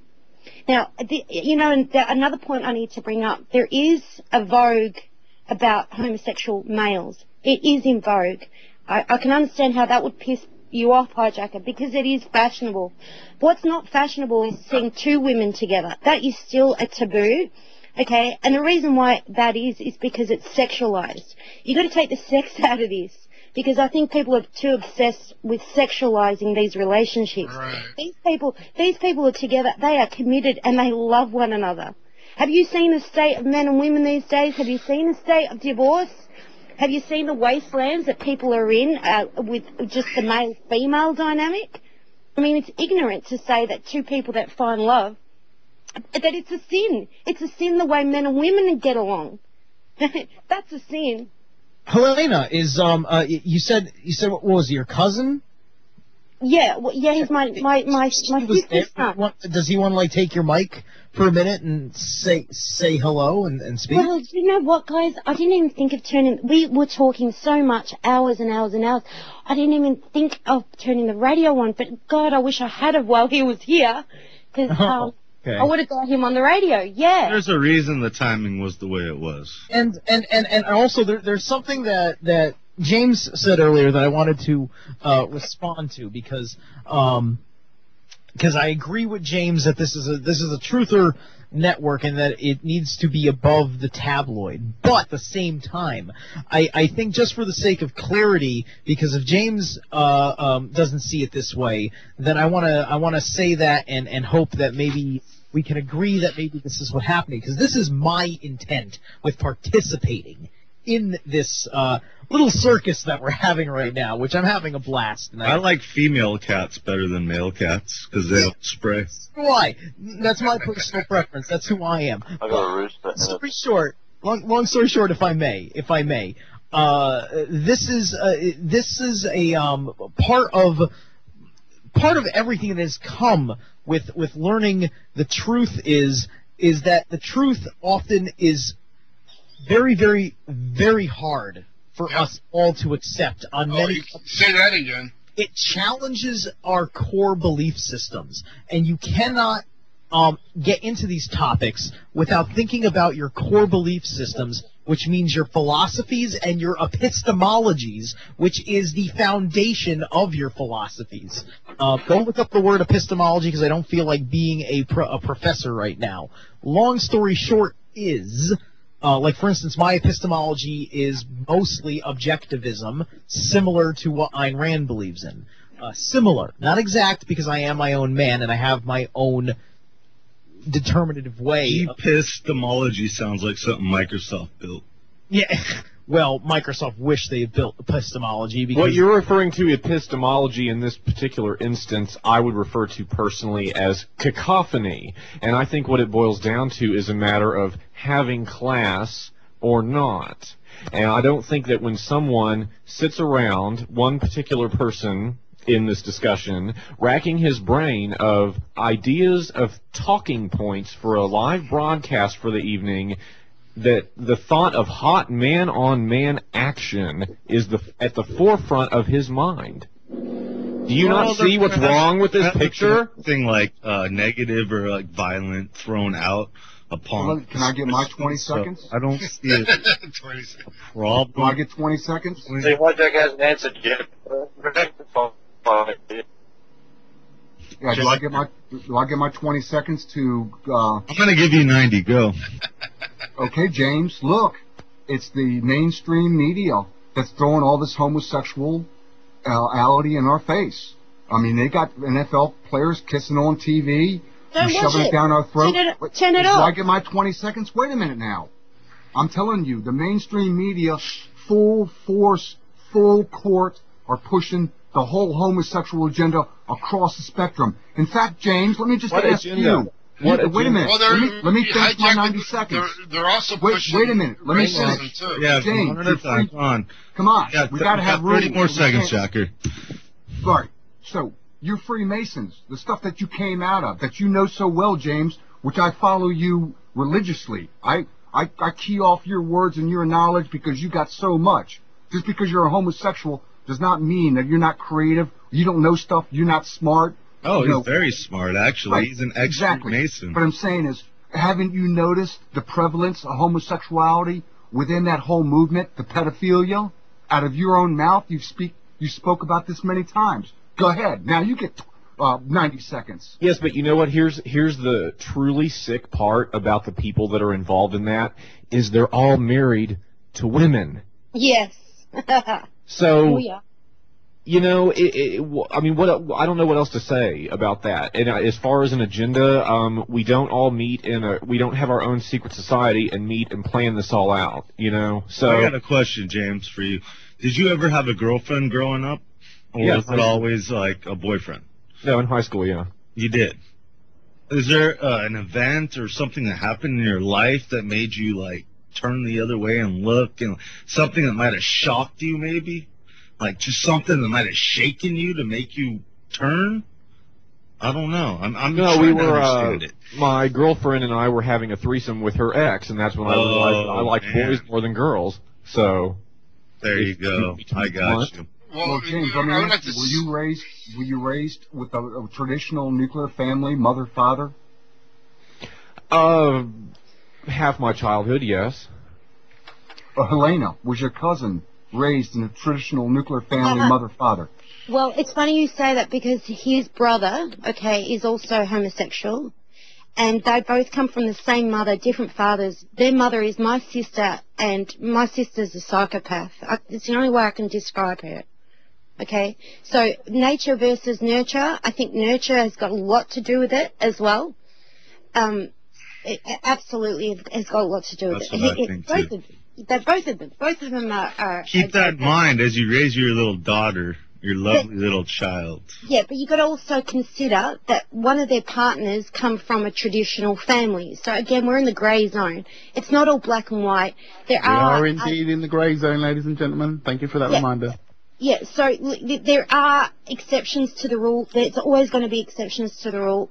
But what I wanted to say about the whole homosexual, look, if there's stuff on TV that you don't agree with, don't watch it. It's as simple as that. You won't hear me complaining about what I'm saying because I just don't look at it. Well, okay? Yeah. So I would like to say you're totally right, Helena, and that's what I was saying. You just don't expose yourself to it. And another thing too, we've got to look at the state. I heard an interview that Steve Travesty had with a gentleman the other day speaking about the definition of sin. The definition of sin is when you steal from someone else, and it was such a brilliant conversation. To say that two loving people together in a relationship is a sin, regardless of their sex, to me it just absolutely makes no sense at all. We need to look at what sin is. How about stealing from a child's innocence? How about a child taking looks, two men kissing? Sin can be Look. All right, order.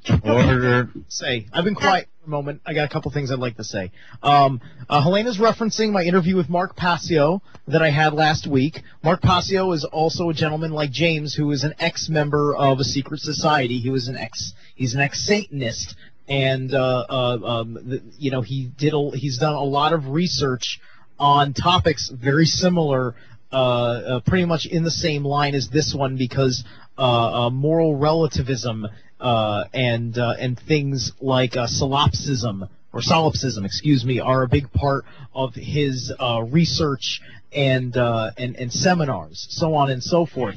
And what I just want to say is that I think that it's really important because of how sexuality in our world can be used as a distraction, that we really gotta get to the point about talking about it and why it's an effing distraction, because there are more important things to talk about, but we got to get through this maturity hump as well, because here we are, whether we like it or not. I certainly didn't come on tonight to talk about sexuality, but that's the way the conversation went. This is the round table, and it's free form that is part of what obviously on the wave that needs to be ridden. We have to transcend the what is the taboo about this topic and about any topics that are taboo. Mm-hmm. You have to learn to transcend it while at the same time being able to distinguish what is the regular, normal, mundane, everyday relationship realities that guys like James experience, Helena's cousin, Olive, where it's not like a big deal, like, because they're not like flapping their genitals around in public, like, you know, like everybody who's a fearmonger about homosexuality is saying. Versus, give me 20 seconds. Give me 20 seconds. Hold on. Versus, Hold on, Jacker. I got a sentence here, and then you'll speak. Versus, you know, dark forces that may want to manipulate people and cause a great deal of confusion, which includes confusing gay people to feeling straight and straight people to feeling gay, because it's a whole lot deeper than being... Or the gray zone area, which is metrosexual. That being a choice in the way that I have been... Why would you want to choose something that you know is going to set you up for a lifetime of increased hardship? Now, that does not make logical sense. Well, that, like I was saying, that's why it goes deeper. It goes deeper than that, and that's part of why this topic is so important, because I got my own way of looking at it that I want to share with people, you know, and see what they have to say, especially people that are homosexual and bisexual. Give me 20 seconds. Right, I want to get in your minds. I want to know. Yeah, give me 20 seconds here. All right, 20, go. Okay, here we go. The fact of the matter is that homosexuals, what they do behind the bedroom walls, most people nowadays, even hardcore Christians, don't care about. That's your choice. Okay, fine. But when you take a society and you break the nuclear family, mother, father, children, when you break that up, society goes into cardiac arrest, as we are watching today. We are watching a society completely break apart. So let me ask you a question based on that. No, I have a really good question for that, because the only follow through you can take that to is, would you then in turn say that a child who is the product of divorce and is estranged from one of his parents, say the other one lives on the other side of the country, the divorce was messy, whatever, is better off than a child that has two dedicated, loving parents who just so happen to be members of the same gender? Okay, there's the trick. See, I don't know. I'm trying to figure that out. No, we know the statistics. We have the statistics. We have them out of prison. 90% of people that are in prison come from broke-apart families. I don't care if a mother and father fight like cats and dogs, and they're just about as Gentile as you can get. Those children, when they grow up, they are better off than a child that comes out of a broken home or a divorce situation, by far. And as far as the same-sex marriage children, I haven't seen any studies yet on that. I don't know what the numbers are.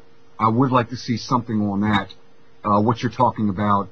Well, what I have seen and can speak from personal experience and observation of is one of the several churches that I attend regularly is a gay church, and there are gay couples that belong to the church who bring in their children, whether had by natural means or adopted, and these seem to be very confident, strong, intelligent kids who are very sure of themselves and very headstrong, and seem to me like they've got one up in the world on a lot of other children their age who might be nervous and apprehensive and going through the typical, you know, teenage awkward years and so forth. You know, if you have two parents who have been resilient and survived all the adversity that's been against them and everything, then I think they're going to raise one hell of a kid, should they choose. Well, here's my rebuttal. Here's my rebuttal. My rebuttal is, as if the media, they would search out under every bush, every rock, and they would try to find one of these kids that were raised by homosexual parents, and they would put them on the media. You would see them. They would be the greatest person or whatever, but you don't see any. The media has yet to grab one of these quote-unquote normally raised exceptional children that were raised by homosexuals. Where are they? That's my rebuttal. Well, you know, had them, they would fire.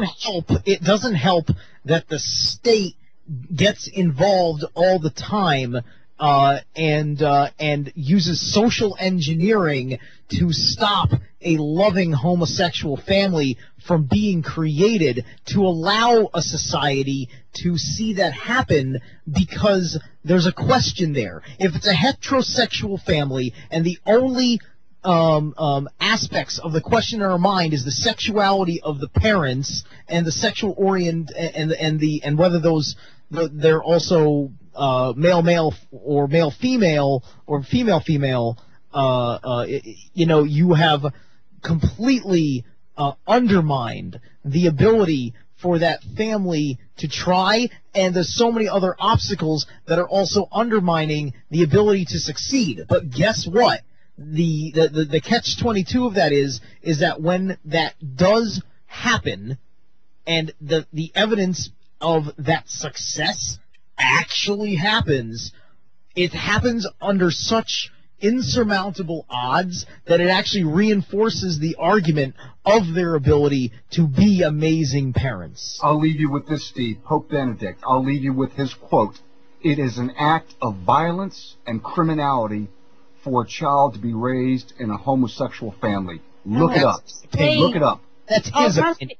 Yeah, it must be true. It doesn't make him like any, he's not like a prophet, so it doesn't really matter. He's just another man. Oh, this is the guy who covered up the priest. Authority from a pope who he himself has called Luciferian on a bazillion occasions, yet when the Luciferian pope says something he agrees with, then the Luciferian Pope is absolutely right. No, he's reptilian human hybrid. James knows what I'm talking about. And you're allowing his mind control to work. Let's let James speak a little bit. No. Well, I mean, I think this whole conversation is a byproduct of the way that, like he was saying with his point about the mainstream media and the way it seems to just ramble on, endlessly about these type things. Yes, I completely agree, but see, you either break that cycle or you don't. So either you turn into another Fox News promoting this false left-right paradigm, or you continue to strive for excellence in broadcasting, which is what Revolution Radio and People's Internet Radio and all these other networks are known for. So, well, I would love, James, I would have loved to talk about the Ukraine. I mean, I didn't want this whole homosexuality stuff to come up, but it's all in your face. It's doing destruction everywhere. I mean, even the great. Well, it's only in your face in places that people perceive it to be that way. I mean, Southern California, it's not in your face. Jack, for the most part, you chose to bring up, more or less, or at least to turn it into the main topic point of this hour of the round table, this subject. So you have wanted to talk about that tonight.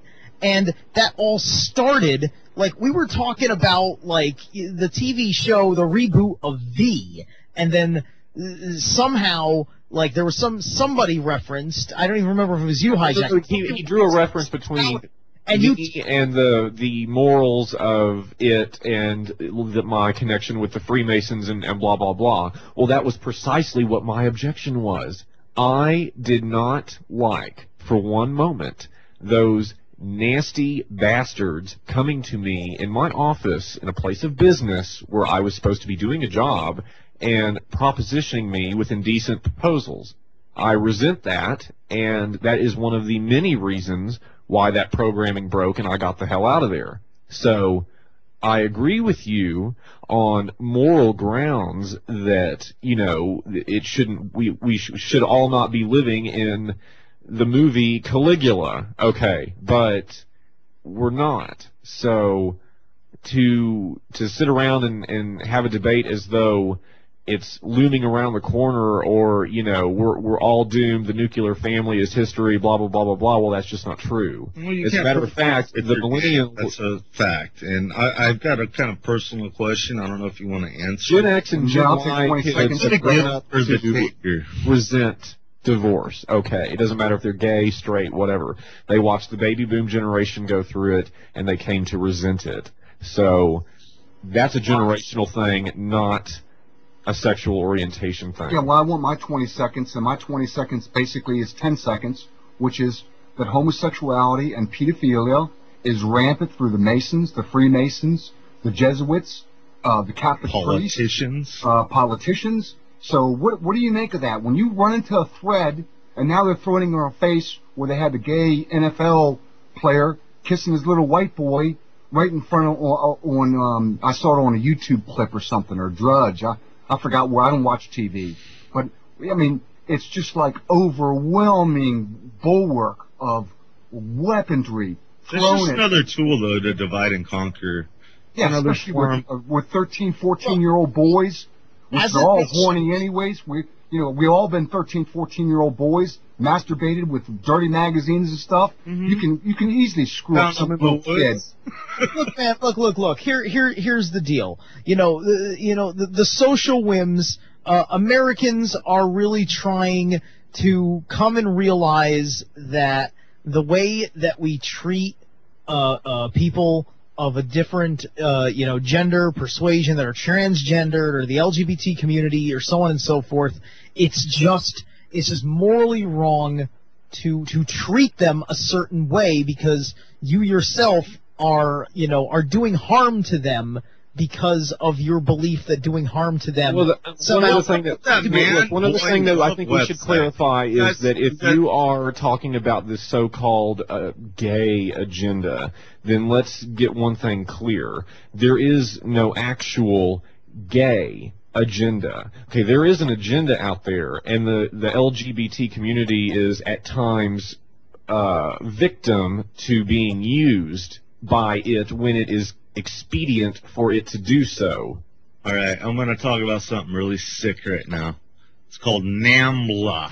NAMBLA. It's the North American Man-Boy Love Association. It's a pedophile and pedastry advocacy organization in the United States. It works to abolish age of consent laws, criminalizing adult sexual involvement with minors. So they're for having sex with minors, okay? And campaigns for the release of all men who have been jailed for sexual contacts with minors that did not involve coercion. Rectify. That's a bit of a non sequitur. Are you trying to drop the link, man? Are you changing subjects? No, that's just another perversion I'm going to bring up.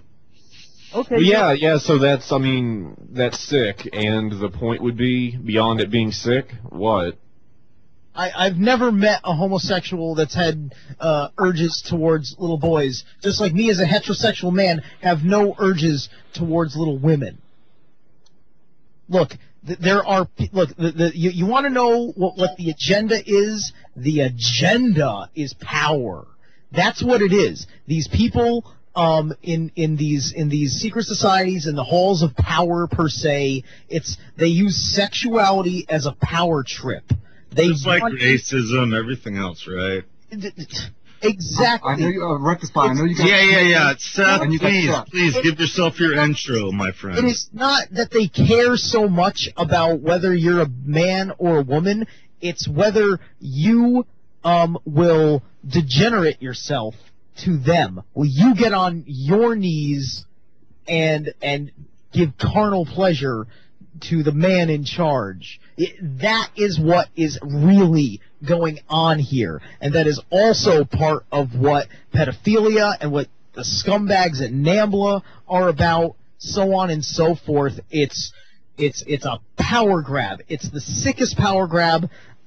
You like a dog when it humps your leg?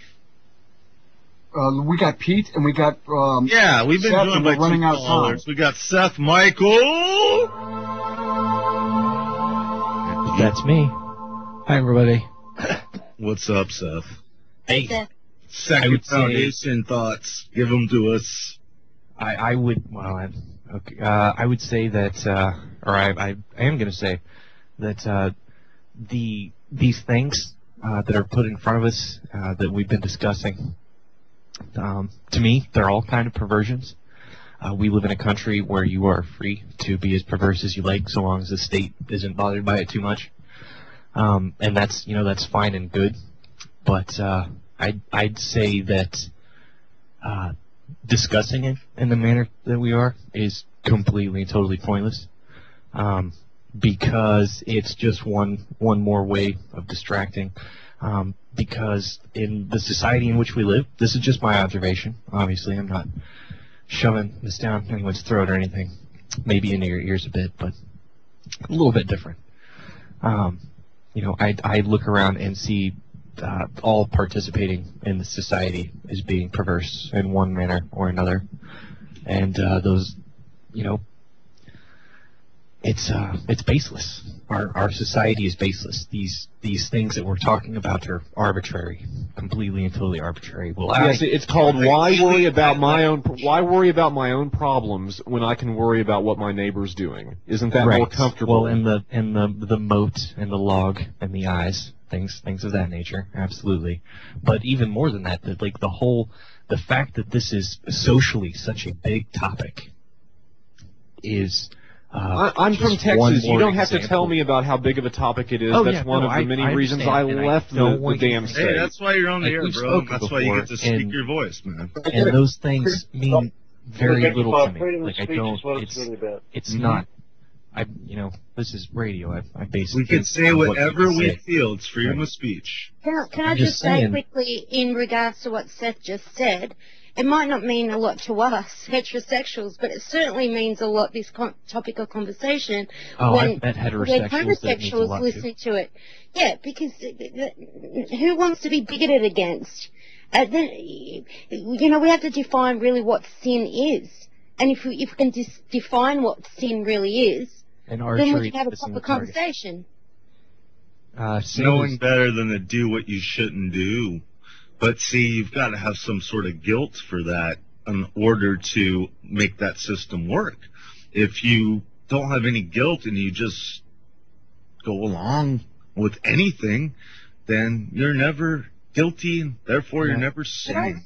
You know what I'd like, if I've got a second here. We're going to go another hour, bro, so everybody stick around. The commercial break's about to hit, but go ahead, Steve.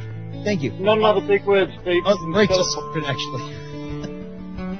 Everybody stick around, 347-688-2902. This is the Gray Zone Roundtable, Revolution Radio, freedomslips.com.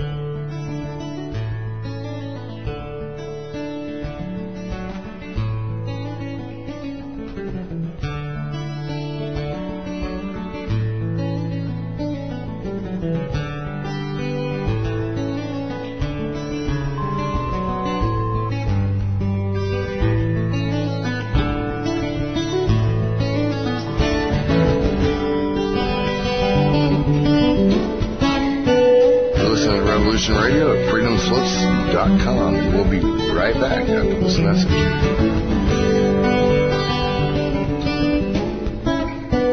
This is the people's war. It is our war. We are the fighters.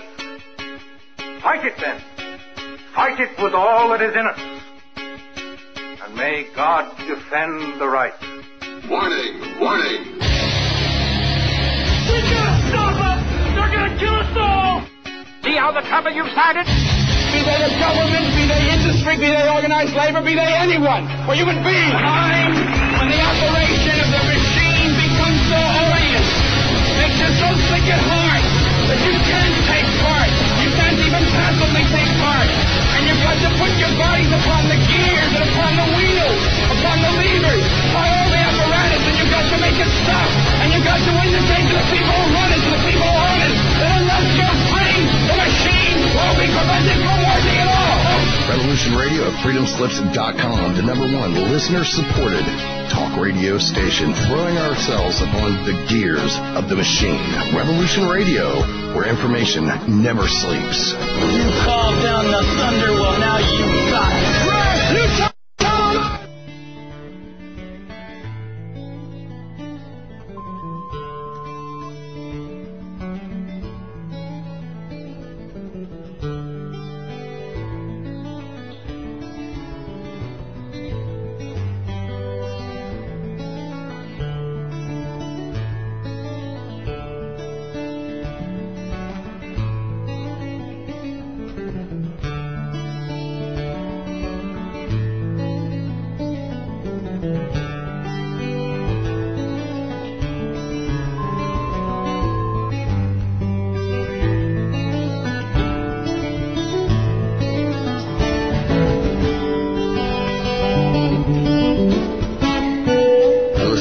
Revolution Radio at freedomslips.com. And we'll be right back after this message.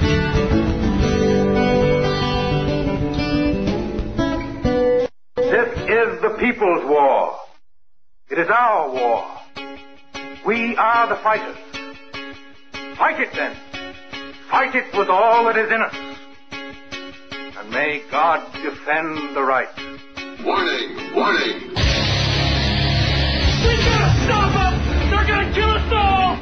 See how the trouble you've started? Be they the government, be they industry, be they organized labor, be they anyone, or human beings. Time when the operation of the machine becomes so odious, makes you so sick at heart that you can't take part.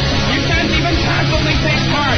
And you've got to put your bodies upon the gears and upon the wheels, upon the levers, upon all the apparatus, and you've got to make it stop.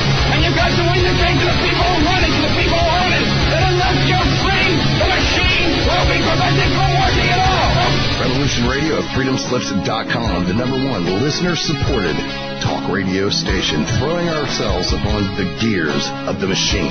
Revolution Radio, where information never sleeps. You called down the thunder, well now you got it. Right, you tell them I'm coming, and hell's coming with me, you hear?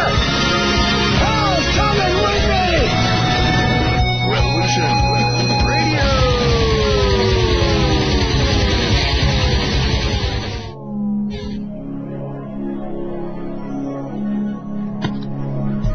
Ladies and gentlemen, can I please have your attention? I've just been handed an urgent news story, and I need all of you to stop what you're doing and listen. Hey folks, Captain Nighthawk here. Do you have a favorite host? Well, imagine if you all having all the broadcast shows from 2013 to listen to anytime you want. Awesome deal, huh? Anyway, so stop by freedomslips.com and order the entire 2013 library of your favorite host for just $30. Not only do you help with the station funding to keep us on the air, you also help the host because they get half of the net on every order. Also, we have Revolution Radio's all-time favorite shows all on one disc. The details are really broad, so you'll have to visit the website and go look at the details yourself. It's, again, www.freedomslips.com/season2013.htm. And get your favorites. First come, first serve, 7 to 21 days for delivery. Thank you. This is Revolution Radio, freedomslips.com, where information never sleeps, including me. Later. We gotta stop them! They're gonna kill us all!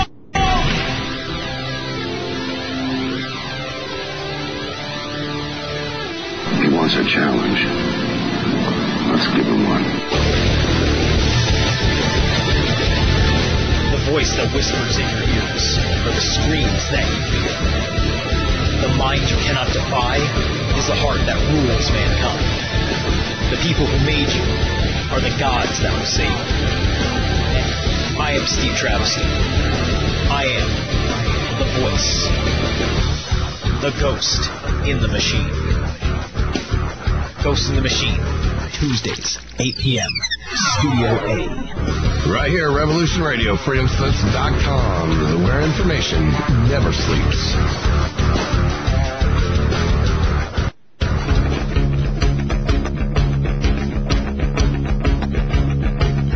Revolution Radio.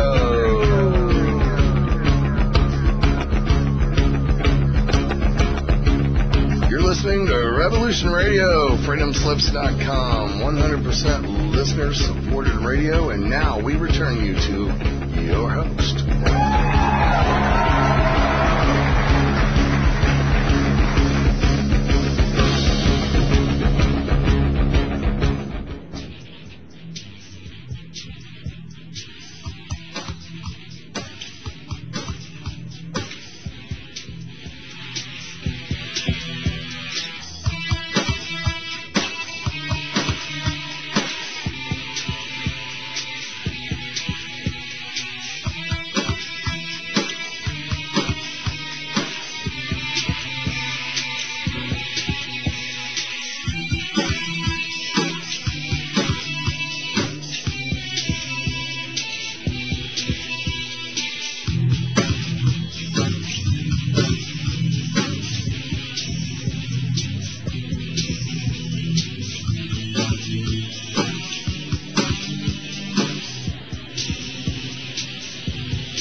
Overtime. The Gray Zone Roundtable, Revolution Radio at freedomslips.com. Welcome back. We're pushing on 4 o'clock in the morning on the East Coast, 1 o'clock in the morning on the West Coast on a wonderful Tuesday morning.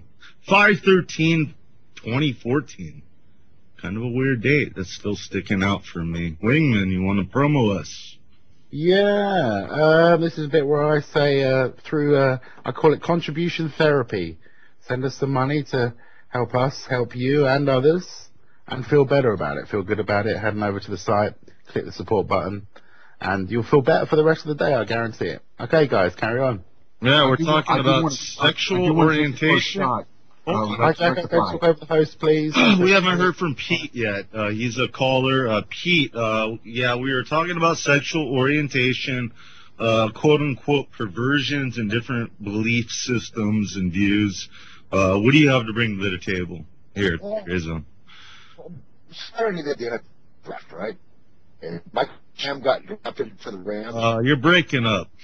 Yeah, speak up closer to the mic. Okay, Michael Sam got drafted Saturday by the Rams. The 7th round draft pick. Yeah, go ahead and call us back. You're breaking up. But I do want to make right with James, because there are more important things to talk about than what we're talking about. As far as we're on the verge of World War III with the Ukraine, but I just want to say to James, look, James, this is really the way most of the world sees it now. In fact, you homosexuals have won great victories in the last 10, 20 years. It's to the point now, James, is that this is all we want. And I'm talking to you as I'm not quite a fundamentalist Christian anymore, but a Christian from that point of view. Just let us have our children all the way up to 15, 16 years old. They believe in Santa Claus and Easter. They don't see men kissing on the air. They think love is between a man and a woman. Once they grow up, James, if they got a predilection to become a homosexual and they want to have their own relationship like that, fine. Just let us have the children for the first 15 years and don't hit them with all this stuff. All right, we shouldn't be mixing pedophilia with homosexuality. I feel if they want to see hookers and whorehouses and do heroin or whatever they want to do after, just save children the innocence. That's Jack, all we're really asking. You're pointing at him like he's a pedophile. I don't. No, I'm saying that's all we want. If you homosexuals do whatever you want, we don't care anymore. Just save the innocence of children. That's all. Yeah, you're still insinuating that he is with some sort of pedophilia. You're also insinuating that homosexuality is inherently not innocent. No, what I'm saying is if we don't have a nuclear family, we have no society. It breaks down. It's over. Man's over. Let me say this, hi, Jack. Well, the point being, Jack, is Wingman's got the mic. Excuse me. Wingman. Thank you. Blood. Excuse my language. Hi, Jack, I've got a question for you. Are you homosexual? Yes or no? I don't think so. Go ahead. Right then. So how can you understand the mind of a homosexual and why they're homosexual? You can't understand it. You're right. You're actually you're wrong. Because I think a man. So you are homosexual then? No. So how can you understand? How can you fully understand what it is to be homosexual and the being in that mindset and what has steered that individual for whatever reasons, call it genetic, call it influential, call it whatever it might be, they've made a choice to be homosexual, or maybe some might even say not a choice. But how can you understand that? Let me put it this way. And yet you're talking about it as though you're some kind of expert. No, let me put it this way. That you shouldn't be inferring, hijacker. Go on. Let me put it this way, Wingman. I married a Catholic nun. Literally, she was getting ready to be a nun in the convent. A nun? And there's certain things in marriage. Wow, that sounds like a sin, dude. Sounds like you get hell for that one, hijacker. I know. There's certain things that I wanted her to do, and she just like. Jacker has penguinophilia. You're on your way to the monastery too, weren't you, Jacker? Right. That's a bad my main thing is with James is let's agree on how we're going to raise the children to about 15 years old. After that, whatever people want to do, fine. Can I speak now? Can I have 20 seconds? Okay. You can have 90 seconds, girl. Thank you very much. You know, back in the Spartan days with the Greek Spartans, they didn't have any television, yet they were well known to be homosexuals because they didn't have access to women, so they had encounters with each other. Now, there was no television, no media back then, and it was very vogue for the Spartans to be homosexual. So before we go blaming the media, well, no, that's not true, Helena. Jacker, hold off, man. Let her finish. So you don't know the Spartans to have been homosexuals? There were some Spartans that were homosexual, but the fact of the matter is that most of them got killed off. There was an excess amount of women in Greece or Crete, I think it was, and so there was like 5 women to every man. So that's a complete lie that was been fabricated. Go ahead. Let's try Pete again. Pete, what's your idealism on this whole topic? Okay, well, first, hi, Helena. Hi, Wingman. Hi, Pete. You're still breaking up, buddy. What? Yep. Okay, let me get my point. Gotta stay off gaymidgetporn.com. It gives you viruses. Sorry. Go ahead, Wingman. Or Jacker. Or James. May I say, because like there was a little thought that I had before the break, but then I held off just because I figured it was right to let Pete get some words out, and then there was some other stuff. It's not gonna happen. Seems like he's got a virus or something. Here, let me share my perspective from my belief system, if you will. And this is not something that I necessarily think that I really know per se, but this is what I really feel in my heart is straight up, because there was something that was said earlier between me and James, because I brought up the concept of choice, which I wasn't bringing up in a negative as one thing, because whether it's a question of born that way or you chose to do it that way, it is not the wrong decision, because it is who you are. Now, what I think on a spiritual level, though, is this, because this is the real crux of the choice aspect of it, is that I believe in reincarnation. I do. I believe that when you die, your soul goes back up, gets kicked up to the next level, because you get reconnected with your higher self, and you get your full memories back, and you can look down on everything, and depending on how the ether is, you could possibly go to another planet, or maybe you choose to reincarnate here on this planet or whatever. And okay, well, wait a minute, Steve. Before we go into reincarnation, let me just jump in. Wait a minute, hijacker. I'm not done with my goddamn point, and you've been talking all the night. No, you've been talking all right, night. guys. I'll match up our energy with each other. You've been talking all night. We got 45 minutes. Just take it easy and one at a time. No, I want James one-on-one. I want James alone. This is round table. You're not going to get... We have Pete back. I want James for a minute. Phone. You can't give him for a minute? Can we give... He's had the guts to call in. Damn thought yet. You are one rude mother effer. Shut up. All right. Let's give Pete... Okay, 20 seconds, Steve. You go. 20 seconds, Steve. You go. Okay, I should get 90. Everybody else got 90 when they asked for I'm going to give you 180, Pete, since you've had so much trouble. Okay, I'm on my phone now. Is this better? Yes, it is. Okay. I don't know if anybody watched the NFL draft on Saturday, but, in the 7th round, they picked Michael Sam for the Rams, picked by the Rams, right? And he was at home. They had the cameras there. He kissed his boyfriend when he found out the news and all that. And they replayed that in the media over and over. They replayed his reaction as a 7th round draft picker than all the other 7th round draft pickers combined. And is that because he's a great football player or because of his sexual orientation, number one? And the second thing that James pointed out, he said all the pedophiles are heterosexual or married men, rather. And I don't know any Catholic priest that was ever married. Your comments on that?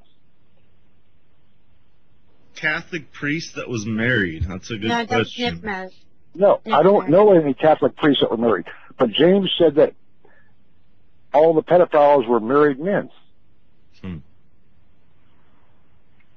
Well, James, let me just ask you this, and are you on the line? Am I talking? I still have my 180 seconds left, all right? Okay, you got about 40 left. Okay. Get it out. But you know, homosexuality is only like 2 to 3% of the population. So why are we focusing, the mainstream media focusing all the attention on it for the other 97 to 98%? Why? I don't understand that. That's my perception. Jacker, I know you feel the same way as I do. Just I don't have as much. I don't have hatred behind it, really. It makes a lot. I have hatred for the politicians that target it and put it in our faces. Well, no, I want James to put on the hat of a high-level Freemason, which he reached somewhere in Knights Commander. He was way up there. I mean, he's a big guy. And as far as Masons, James Wright is a big guy. He got to the 32nd degree. Right, he's got knowledge of which I have nowhere near what I got. So I want him to put on the hat of a god. And if he was a god and he wanted this earth and the human beings on this earth to procreate and go, what would he do? And this is my question to James. Would you allow dirty magazines to come into the hands of I don't care if it's male or female, a 5-year-old child, a 10-year-old child, a 15-year-old child? At what point would you allow information which would not keep the society procreating, man and woman, nuclear family? At which point would you interject that information into the body politic of it? Would it be at 15 years old? You would have finally let girls and boys know that there's such thing as drugs, and you can have sex with many girls or even boys. At what point would you break the model that would keep the earth going with a normal nuclear male-female model? James, go ahead. What point do you tell people there's no such thing as Santa Claus? Go ahead.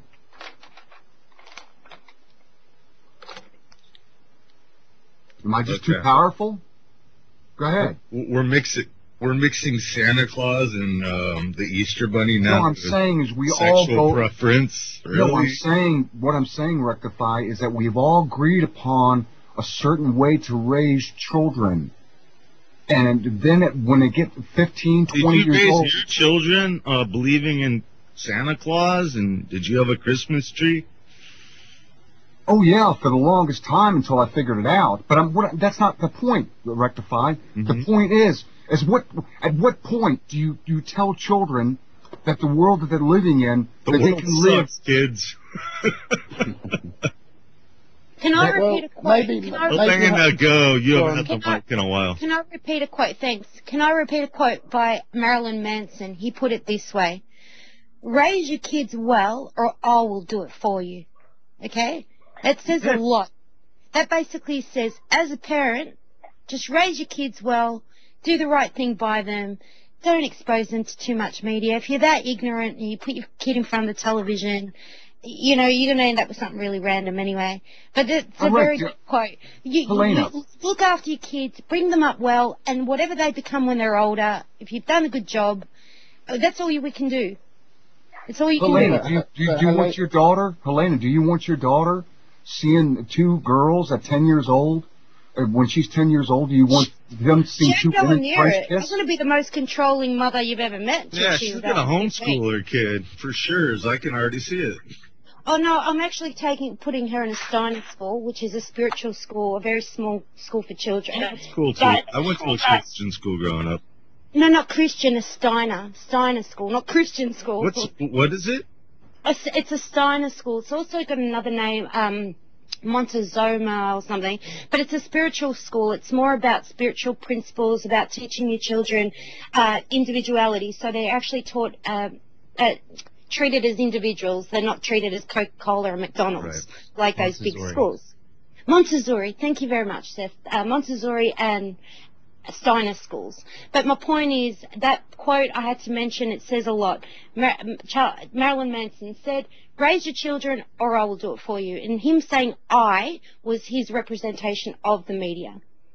Helena, do you want your children exposed at 13? No, I don't. No, actually, it doesn't matter Can you what let me you've finish? asked me. No. I would like to address you all got of the the mic, questions brother. 90 that Hijacker's seconds, been do asking. it. Because Jacker, you're kind of hitting the point.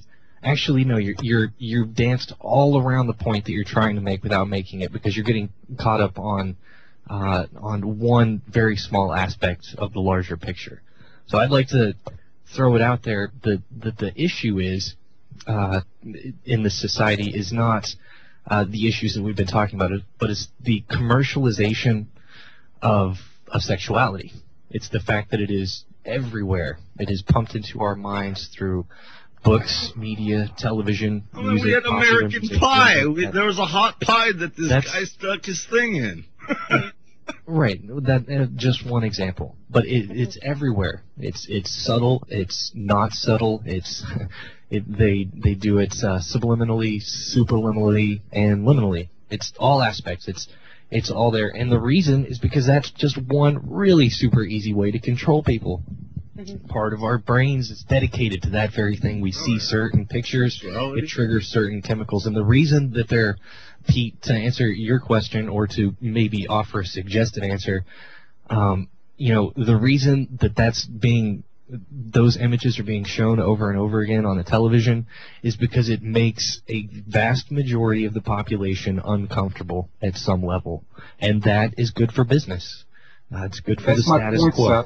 That's why I know, Hijacker, I'm trying to make your point instead of making, like, you keep interrupting everyone that is speaking, and you're not getting your point out. You're dancing around your point. You're hitting all these weird caveats where you're missing the point. It's the nature of the society in which we live that is the problem, man. It is the baselessness of the society, the entertainment that we allow ourselves, the entertainment that we spend our money on is what is doing this to us. They are giving us what we are asking for, and you're picking a very small part of the population to pick on and throw rocks at when I'm saying, wait a minute, just give me 10 seconds. Wait a minute, let me respond. You're always asking for time. We got SJ. Wait a minute, let me respond. No, you can't say that. Wait a minute, let me Watch 10 this, seconds. man. Check this out.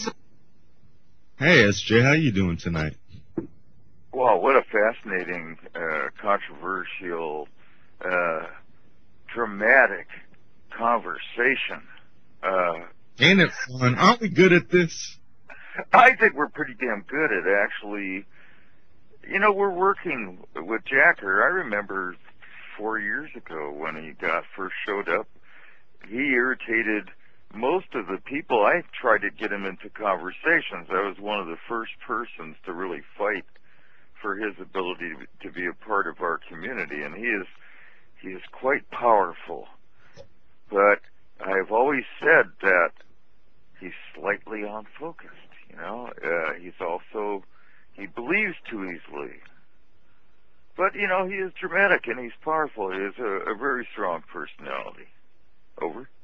10 seconds. 10 seconds, that's all I'm asking. 9 seconds? All right, Jacker, go. And he has a staff, don't you, Okay, Hijacker? Is that where you get your power from? Wingman's got it. He's my co-host. Go, Wingman. No, I was just saying the power thing. Hijacker, you have a staff, don't you, that you carry around? He's got a staff, a machete, and what, a 9mm, a Glock, what? He's a weaponized mofo. Well, 9 seconds do I get? All right. All I'm simply saying is let's agree to keep the children away from drugs, sex, rock and roll until they're about 14 or 15 years old. You're missing it. That's what I'm saying. I thought that those were the more positive aspects of our culture. That's what's destroying us, SJ. We all know what's destroying us. Well, only a portion of society is being destroyed by it. My portion of it is going, well, it makes a lot more sense than killing people. drugs, sex, rock and roll for children under 14 years old. Come on. No, you're the one saying society that. Collapse. I'm saying in general, the influence of good music, relaxation, enjoyment, and friendship outweighs military-industrial spending by probably $4 trillion. Hey, man, that's not even the money value. It's like laying hands on each other, right? Right. And listen, Metallica's Black Album got me through my teens. It got me bring through all out- Okay, look, everybody. Helena, go ahead, and then Steve, and then SJ. Before you start, can I just say, hold on, before you start, can we just try not to talk over each other, guys? We're doing it a little bit too much at the moment. It gets Thank you very tough. much. We get a bunch of people on the line. I know, but If anybody else wants to crowd us, 347-688-2902, you're welcome. This is a big round table, so. Just watch your timing, guys. Go ahead, Helena. I just think when I hear hijacker, I just think of the Franco regime. You're very Franco-minded, and it's a little bit worrying. The world is very grey, and it's part of our evolution. That's how we're growing. You know, sometimes if you expose, sometimes we find heaven through a bit of hell and a little bit of darkness. And, you know, if a child is 15 and they haven't been exposed to these things, it doesn't mean they're not going to be exposed to them when they're 20 or 25. Calluses on a guitar player's fingers, right? Okay, 10 seconds, Helena? Not yet. Go ahead, Elena.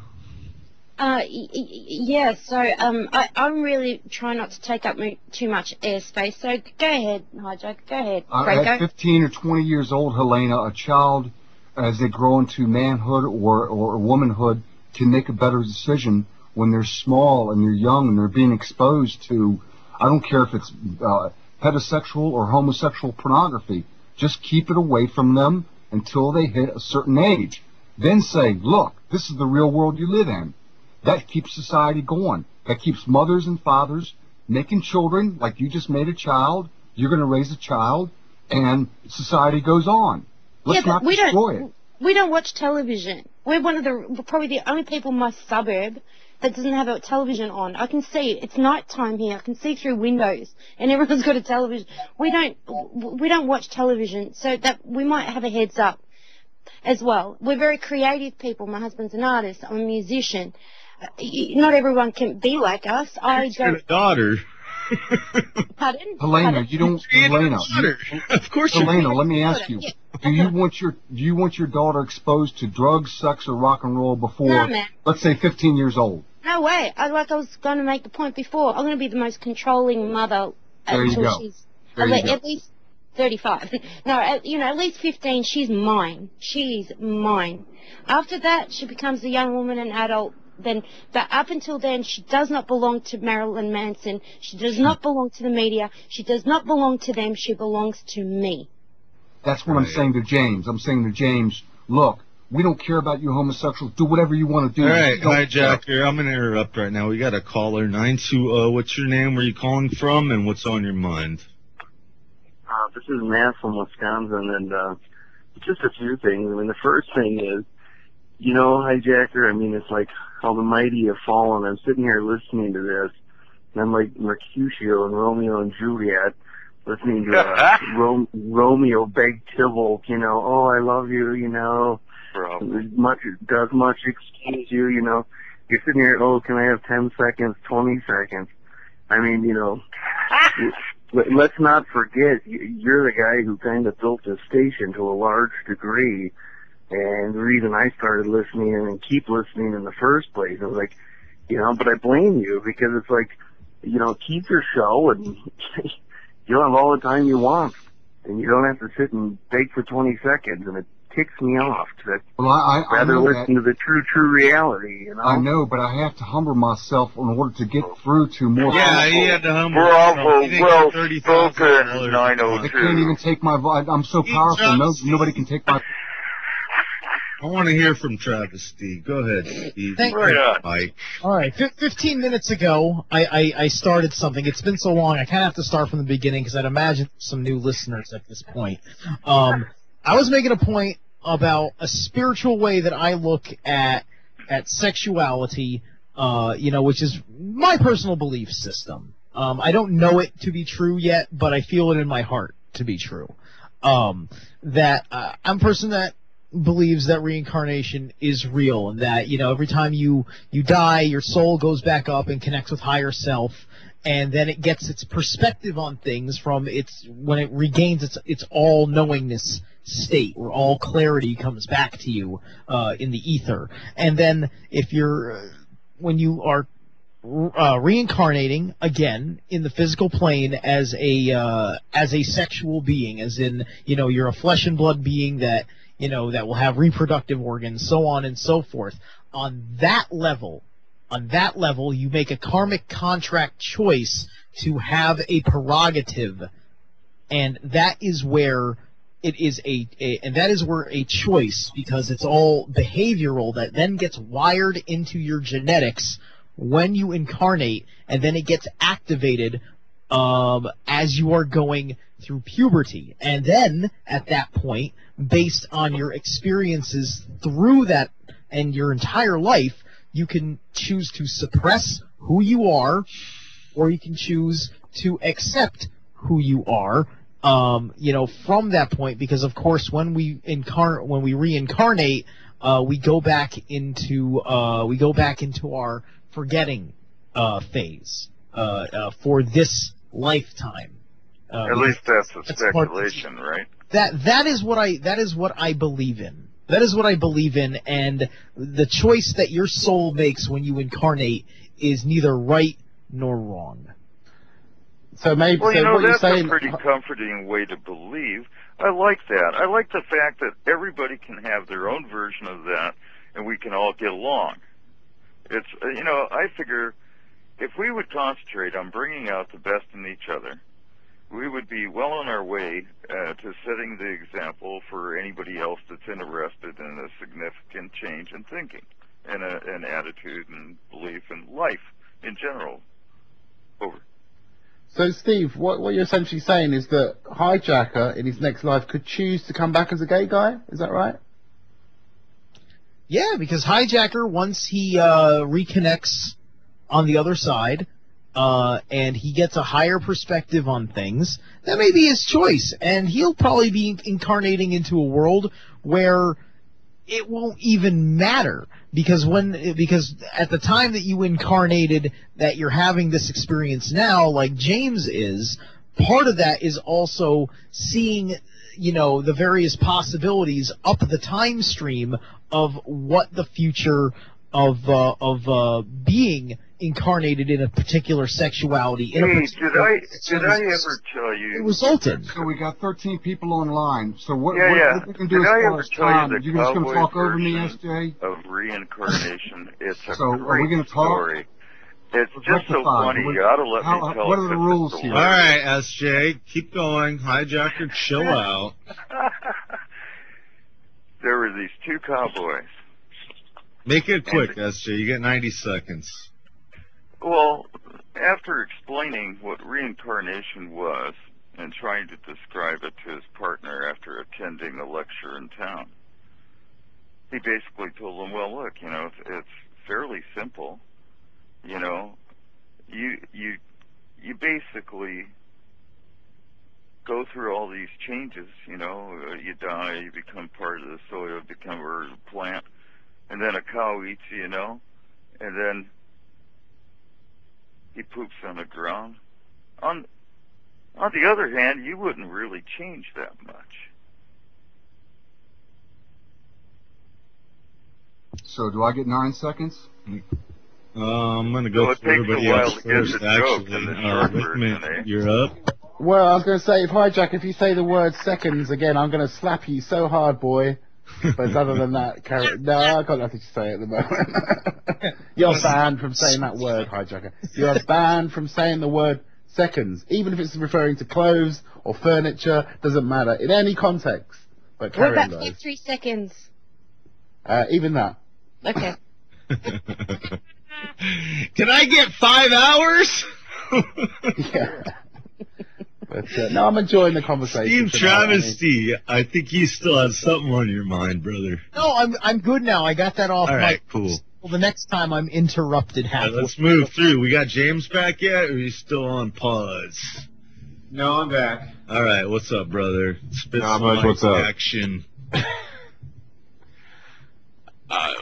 I mean, I said my piece, so I don't know what else I could add to the discussion about because I mean I deal with this all the time. There's a lot of people in this world who try to confuse those with ears to hear with what I say by spinning it in this sort of gay way, when actually what I do has absolutely really nothing to do with the fact that I'm gay or the fact that a lot of Freemasons are closet gays who do horrible things. But yeah, no, it's the Kardashian effect, you know. There's tabloids working overtime to keep this stuff at the forefront of people's minds so that the real issues continuously are dodged. And dialectic. And if you're James, sitting around can worried I ask about you a a group of question? people, you know, just chill. Don't do that. Yeah, what's up? Well, one of Can the I things. get 10 seconds? Come on, guys. Right. SJ, go ahead, ask the question, and then we'll Try move. somebody. Come on, hijacker. Behave yourself, would you please? Now, James, we used to joke about the fact that people would orient on heterosexual and homosexual, like those were the only two variations of sexuality. And the last time I counted, I think I was up to 7, but one of my buddies tells me that we now have 35 sexes in the United States, if you count all the variants. Now, would you say that's a close estimate? I guess that's news to me. I didn't realize it was quite up to a number like that. Yeah, there are people that have love affairs with Cadillacs of specific years. Did you know that? You mean like that? What's that show? That Strange Attractions, or what is it? Something like that on. Oh yeah. Oh, it's serious. Yeah. All right. Come on, let's talk about something. We're talking about. Away. We've been joined by one of my favorite girls here at Revolution Radio, Miss Dory Barr. How you doing, ma'am? Oh, good morning, everybody. I know my mom's in town for a month, guys, so I'm like exhausted, but I happened to hear the conversation, and you know I had to get back up out of bed, so my husband's sleeping. Good on your left. Yeah, you know I live in like the highest gay population of the United States. I live in Palm Springs, California, by the way. And I heard a little bit of what Hijacker said. You know, I have friends that have been married to men for 40 years, 30 years, 20 years, 18 years, 15 years, 12 years. The list goes on, and they're also in my family. And I heard about the sinner part and whatever you guys want to talk about, but we're all one. We're a service to others, not service to self. And who are we to condemn or say when someone's in love with someone, they have a better relationship than I have with my own husband? Bravo. You know what I mean? So, Bravo. look, you know, you really have to take a good look at yourself. You know, you came down here for a spiritual reason, to have a spiritual existence and have this lifetime. And yes, hate to break it to your kids, but you chose this lifetime, whether you're white, black, gay, straight, a girl, a boy, or both. Doreen, did they have children? Doreen, did those people you're talking about have children? Yes, some do, sir. Actually, my name is Dory, not Doreen. Okay. But yes, they do have children, and you know what? They're scholars. Most are lawyers. They're intelligent. They love their family, and they have nothing else bad to say. And a lot of the other kids that have heterosexual parents who are going through a divorce, drug addict fathers and mothers, very wealthy people here. We're not talking like low-life scumbags. These guys do everything for their children. Everything. I'm jealous that I didn't have 2 gay fathers raising me. Well, you know, we're My gaining grandparents raised tolerance. me. We're You know. gaining tolerance, Dory. We're finally getting to the point where we can wrap our brains around people having the privacy to be themselves without being attacked for it. But I want to know who's doing this to us. You tell me who's making us fight against Well, each it's other. long been divide and conquer. Exactly, Same but old, we're same fighting old. against the blacks if we're white, and then the Oh, blacks well, are fighting yeah, against the white, and the Mexicans and Blacks the Puerto and the Ricans. Mexicans, Yeah, it goes yeah. on and on and on. And now they're hitting like the gay population. Hey, you want to get married? Abu Dons. Good luck. They got to pay taxes just like we do. They have to go through all that crap. But remember, a lot of these men have been together for 30 years, and they have no benefits whatsoever. They don't get to have their lovers' benefits. They've been with them together. Everything they had, their whole life is met with this other person. They can't get their 401k or whatever else, any kind of benefits that they have. Yeah, one or dies, Social and then the Security. family steps in and seizes all of the guy's assets, and yeah. Exactly. I've been Doreen through Barr, these are not the statistics. These Your are not. statistics are full of bull, because you come to Palm Springs, sir, and I'll show you my friends, and I'll show you your friggin' statistics. Like 1%. Well, one of the reasons Who's I giving became you this a statistic? universal, one of the reasons I became a universal life church reverend is because I can marry. You got something. Marry people. You and Pete have something in common. He's actually a reverend himself. Universal Life Church is a wonderful organization. You have the ability to determine what you want to talk to people about when you're discussing spirituality. Most of the time for me, I certainly am a religious scholar. Over. I just can't believe that people want their children under 15 to know about drugs, sex, and rock and roll. Oh, would you get off of it? God's sake. We're trying to change the conversation in a positive way here, and you're stepping on it. Would you mean an please be NFL more player gentle? on public TV kissing his Does that bother you that much that your precious football now has somebody gay in it? Is that what this is really about? Is Irma football?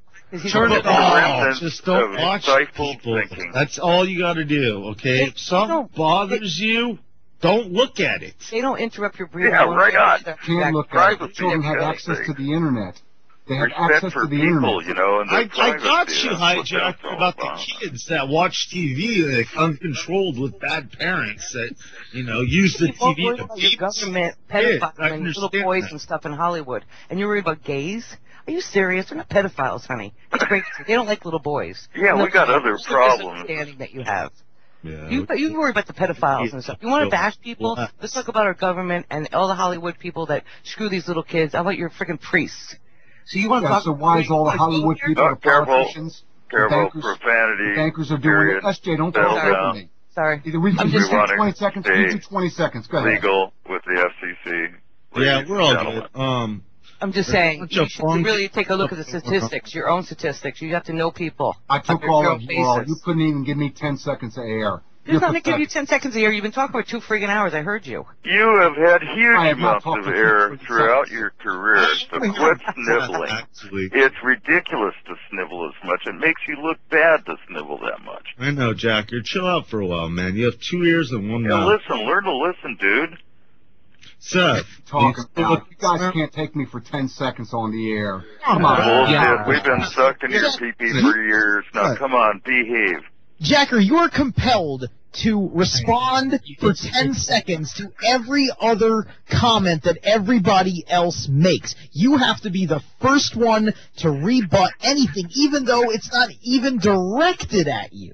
That's You guys what's not obnoxious. remember that Hey, I have a class? quick question. I have a quick question about this football issue. Why is it an issue to have an openly gay NFL player, but it's perfectly fine to have a sport that is based entirely on wearing spandex and playing grab ass? I agree. You want a 5-year-old child Yeah, looking at two divorce men kissing each other? the commercialization from the sexuality. There's a go. There It's goes that. totally do this, hypocritical. Jacker. Jesus. Well, talk about hypocrisy. Holy shit. Ah, watch it. Oh, yeah. Helena is back. Holy poop. And Seth, I believe, was making a statement. Yes, I am still here. Make a statement, brother. You have logic in your mind that I appreciate and I honor, so. Yeah, the whole deal with Jacker is that it's the commercialization of sexuality that is the issue. It's the problem. It's the root of the specific thing that he's talking about. You can't get caught up in the details because then nothing ever gets accomplished except you get really, really mad for no Circle reason. jerk, Which right? is they like that. They like you to SOS, get really, DD. really mad for no reason. That they can work with that. Well, I'm not going to answer his moving call. on to I got- another. He's calling back. he's not coming back. So Sorry, my brother-in-law is a homosexual. You know, he's been with his partner for 35 years. That's my brother-in-law. He's the most beautiful person on the planet. And you know what? They're so tolerant. They're so tolerant. No, they're not. Us They're people. People are not tolerant. Are you No, kidding? he's like- They're just like we're. This is. They this is the point understand I'm making. everything. But they We're understand making- everything. We're helping promote the status quo and the whole idea, and I'm telling you, it's everybody's people. We're all perverse in one way or another. Exactly. I'm just saying, And but it's so like, we need to stop with it. Like I can you know, sleep move better on. at Let's- times if I put what my can we hand deal with? down low and hold myself. like I'm just wondering. Hypothetically, what if, generally speaking, they were not very nice people and so on and so forth. I mean, I wonder how our stance would be then. You know, completely different. I mean, it just so happens that I don't have any issue. My best friend's gay, but you know, just imagine that. Oh my gosh, you know. this is just people's preferences. What does it make? It doesn't make a difference how we breathe every day, who they choose to have as a lover, or how their lifestyle is. It has nothing to do with us. That doesn't change when you wake up in the morning, you brush your teeth, you do whatever. Does that change your life? Because someone else is different than you? I don't understand that. I think we're all supposed to be one. Why are we falling behind? I think we're like falling behind with people like that. We've been indulging in hypocrisy for several decades, and we're starting to emerge. People are starting to learn acceptance and tolerance. It's a slow process. You can't I can't even accept myself. With it. I got to worry about other people. I'm sorry. I don't think it's right. Oh, you Sorry, don't I'm just have to be saying. sorry, but No, you know what I that's the way mean. I love you all, you know that, but I couldn't sleep, and I got on, and I was like furious. I was like, Hijack is trying. He keeps calling. He's telling me off in the chat room. Yeah, he's got issues, man. 10 seconds. I heard him Like do a that little last kid, man. You know what? Temper tantrum. If I had copious amounts of money, I'd probably hire an NFL team to come on to the Nutcracker theme in spandex and like a little ballerina skirt just to piss Hijacker off. He's going ad hominem attacks at myself right now, just because. Wah. I just wanted to say, I think the issue is not with the sexual choice that one makes, but whether it's being imposed upon an individual to steer their decision towards whatever sexuality. And I think if that started happening or is happening, then there is a problem with that, and it shouldn't be happening. I mean, you know, obviously that there was a powerful scene in the MTV Awards when Madonna kissed Britney, I think it was, on the lips. Yeah. No, I'm not saying that, but that was a powerful thing. Something happened then, and you know, you could view that as pushing a sexuality, or you could view it as just them being free on stage. But if it's a continuous thing, is what I'm getting at, and it is happening, then I would like to see that de-emphasized. But I think, you know, ultimately, you are the ambassador of your own consciousness and decision-making process, whether it involves sexuality or anything else in life. We just got like Over. Oh, was it that good a statement that I? It was. Everybody's all quiet now. Everyone. I'm just dealing with Hijack. He keeps trying to get in here. I tried giving him a hat in the chat room, but he left. It's like, you know, the 2-minute thing. 2 minutes, 10 seconds. I've been listening to it for 2 hours. Yeah, give me I was 10 biting my tongue. By the way, in a lot of ways, sorry, Noreen, go on. Oh no, I just want to say really, just real quick. It's in the whole 2 years that I've been at Revolution Radio, I don't think I've heard anyone talk about sex as much as Hijacker.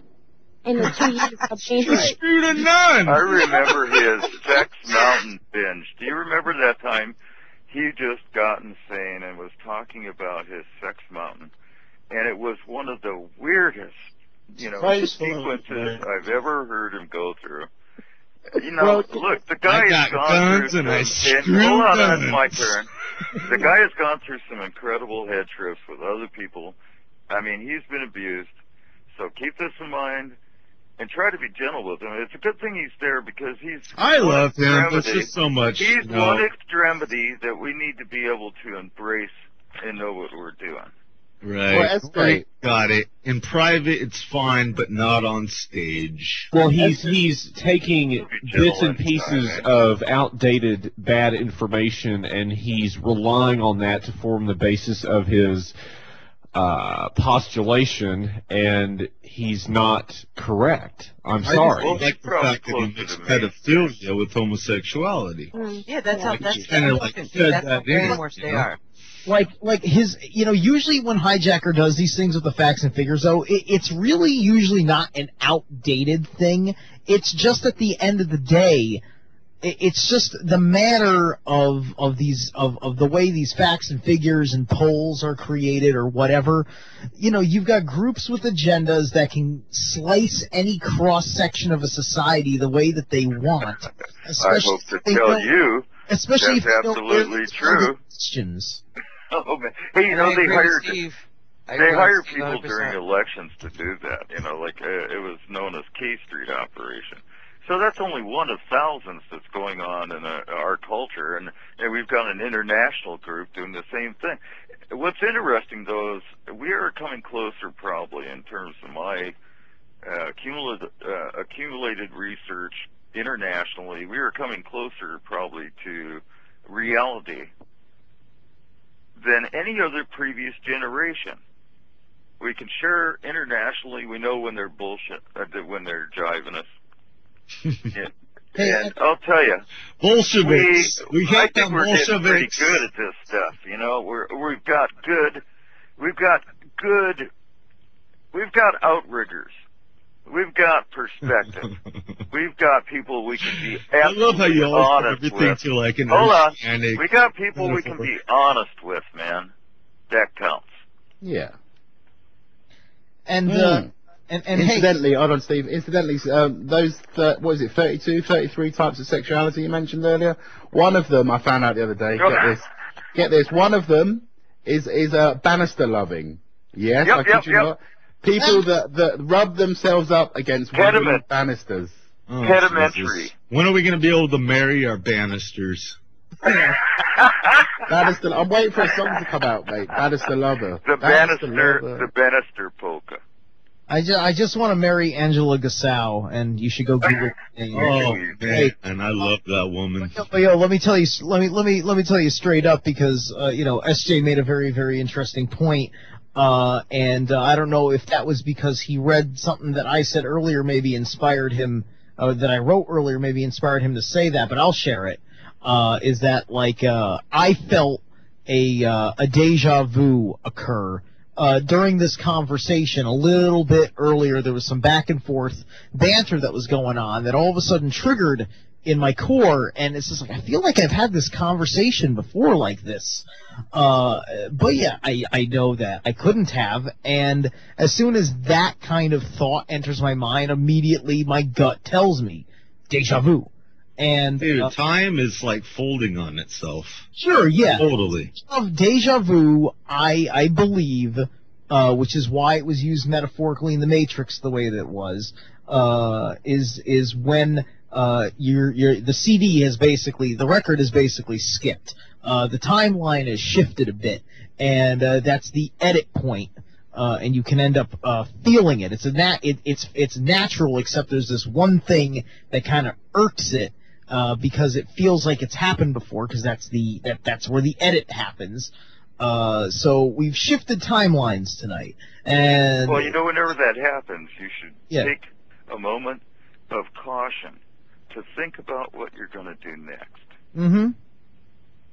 Oh no, certainly. There was plenty of times where I was just, after that I didn't speak for a minute. So I definitely had time to think about the fact that I just experienced deja vu.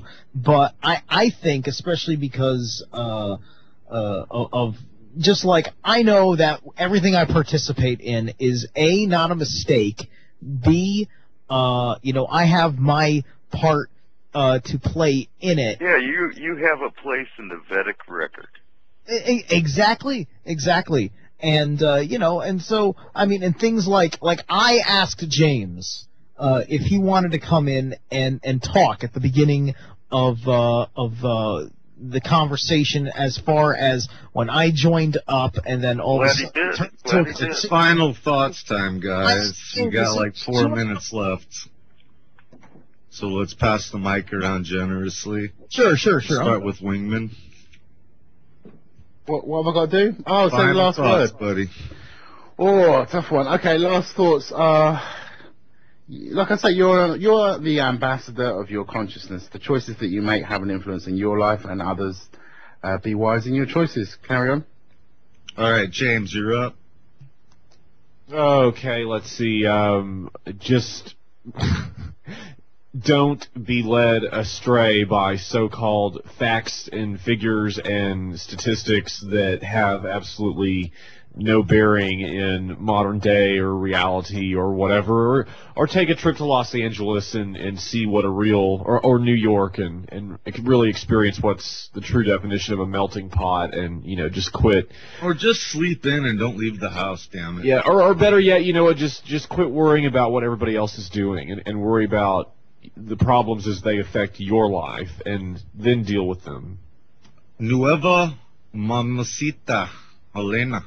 Okay, if you hang out with turkeys, you're never going to fly. And also, Time to Shine will be back in 2 Wednesdays' time, 4 a.m. Eastern Standard Time. Be there. Sweet. Pete, spit some wisdom. No Pete. All right, Dory Bar, I know she's got something. Just love each other. All right, Wait. All Let right. Pete go. You can go ahead. I'm mute. Go ahead. Okay, I just want to say hi, Dory. No, this is the last Hi, Lovey. wisdom. We're almost All right, yeah. You do your last words of wisdom, Pete. We'll talk after. Hurry up. Words of wisdom. I don't have any. Sorry. All right, moving on. Dory? Like I said, service to others. Just love each other. Don't worry about who's having sex with who or doing what with who. Just love each other. Benevolence. We have to, like, become together. This is what makes us be separated. Mm-hmm. You know, divide and conquer kind of thing. You have to realize we're all here to learn a lesson. We chose this. We chose this. You know, when a society pushes something on us, it's for a reason, to keep us occupied all the time. Don't be Distracted. occupied. Yeah, don't be occupied with other things. Oz, give us some southern hemisphere wisdom. Go. Just another truckload of bananas for the Skype people at Monkeys tonight. I think they did a great job, guys. Everyone. I've never owned a monkey, man. Maybe one day. Steve Travesty. Thank you so much for co-creating this world with me. Right on, brother. And I think we're down to Helena. No, we already... I think that's it.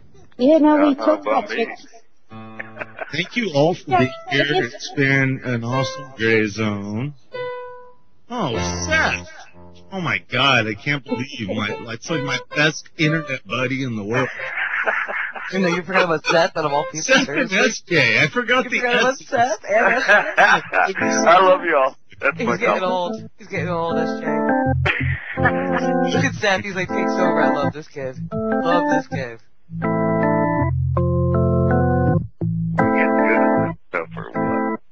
We're all fighter pilots and rock stars. Damn it. You betcha. Sweet. That's it. That's all I got. Well, Seth makes bearings for those fighter pilots' machines. So. Wichita is one of the biggest aviation manufacturing facilities in the United States. Of the world. Right. SJ, words of wisdom, my brother. And it better not be about fish or outboard motors. No, one of the best bits of advice I was ever given was don't sweat the small stuff. Love you guys all. Everybody out there, thank you for tuning in. This has been The Gray Zone with Rectify, Wingman, and everybody else that we love so much. Peace out to you all.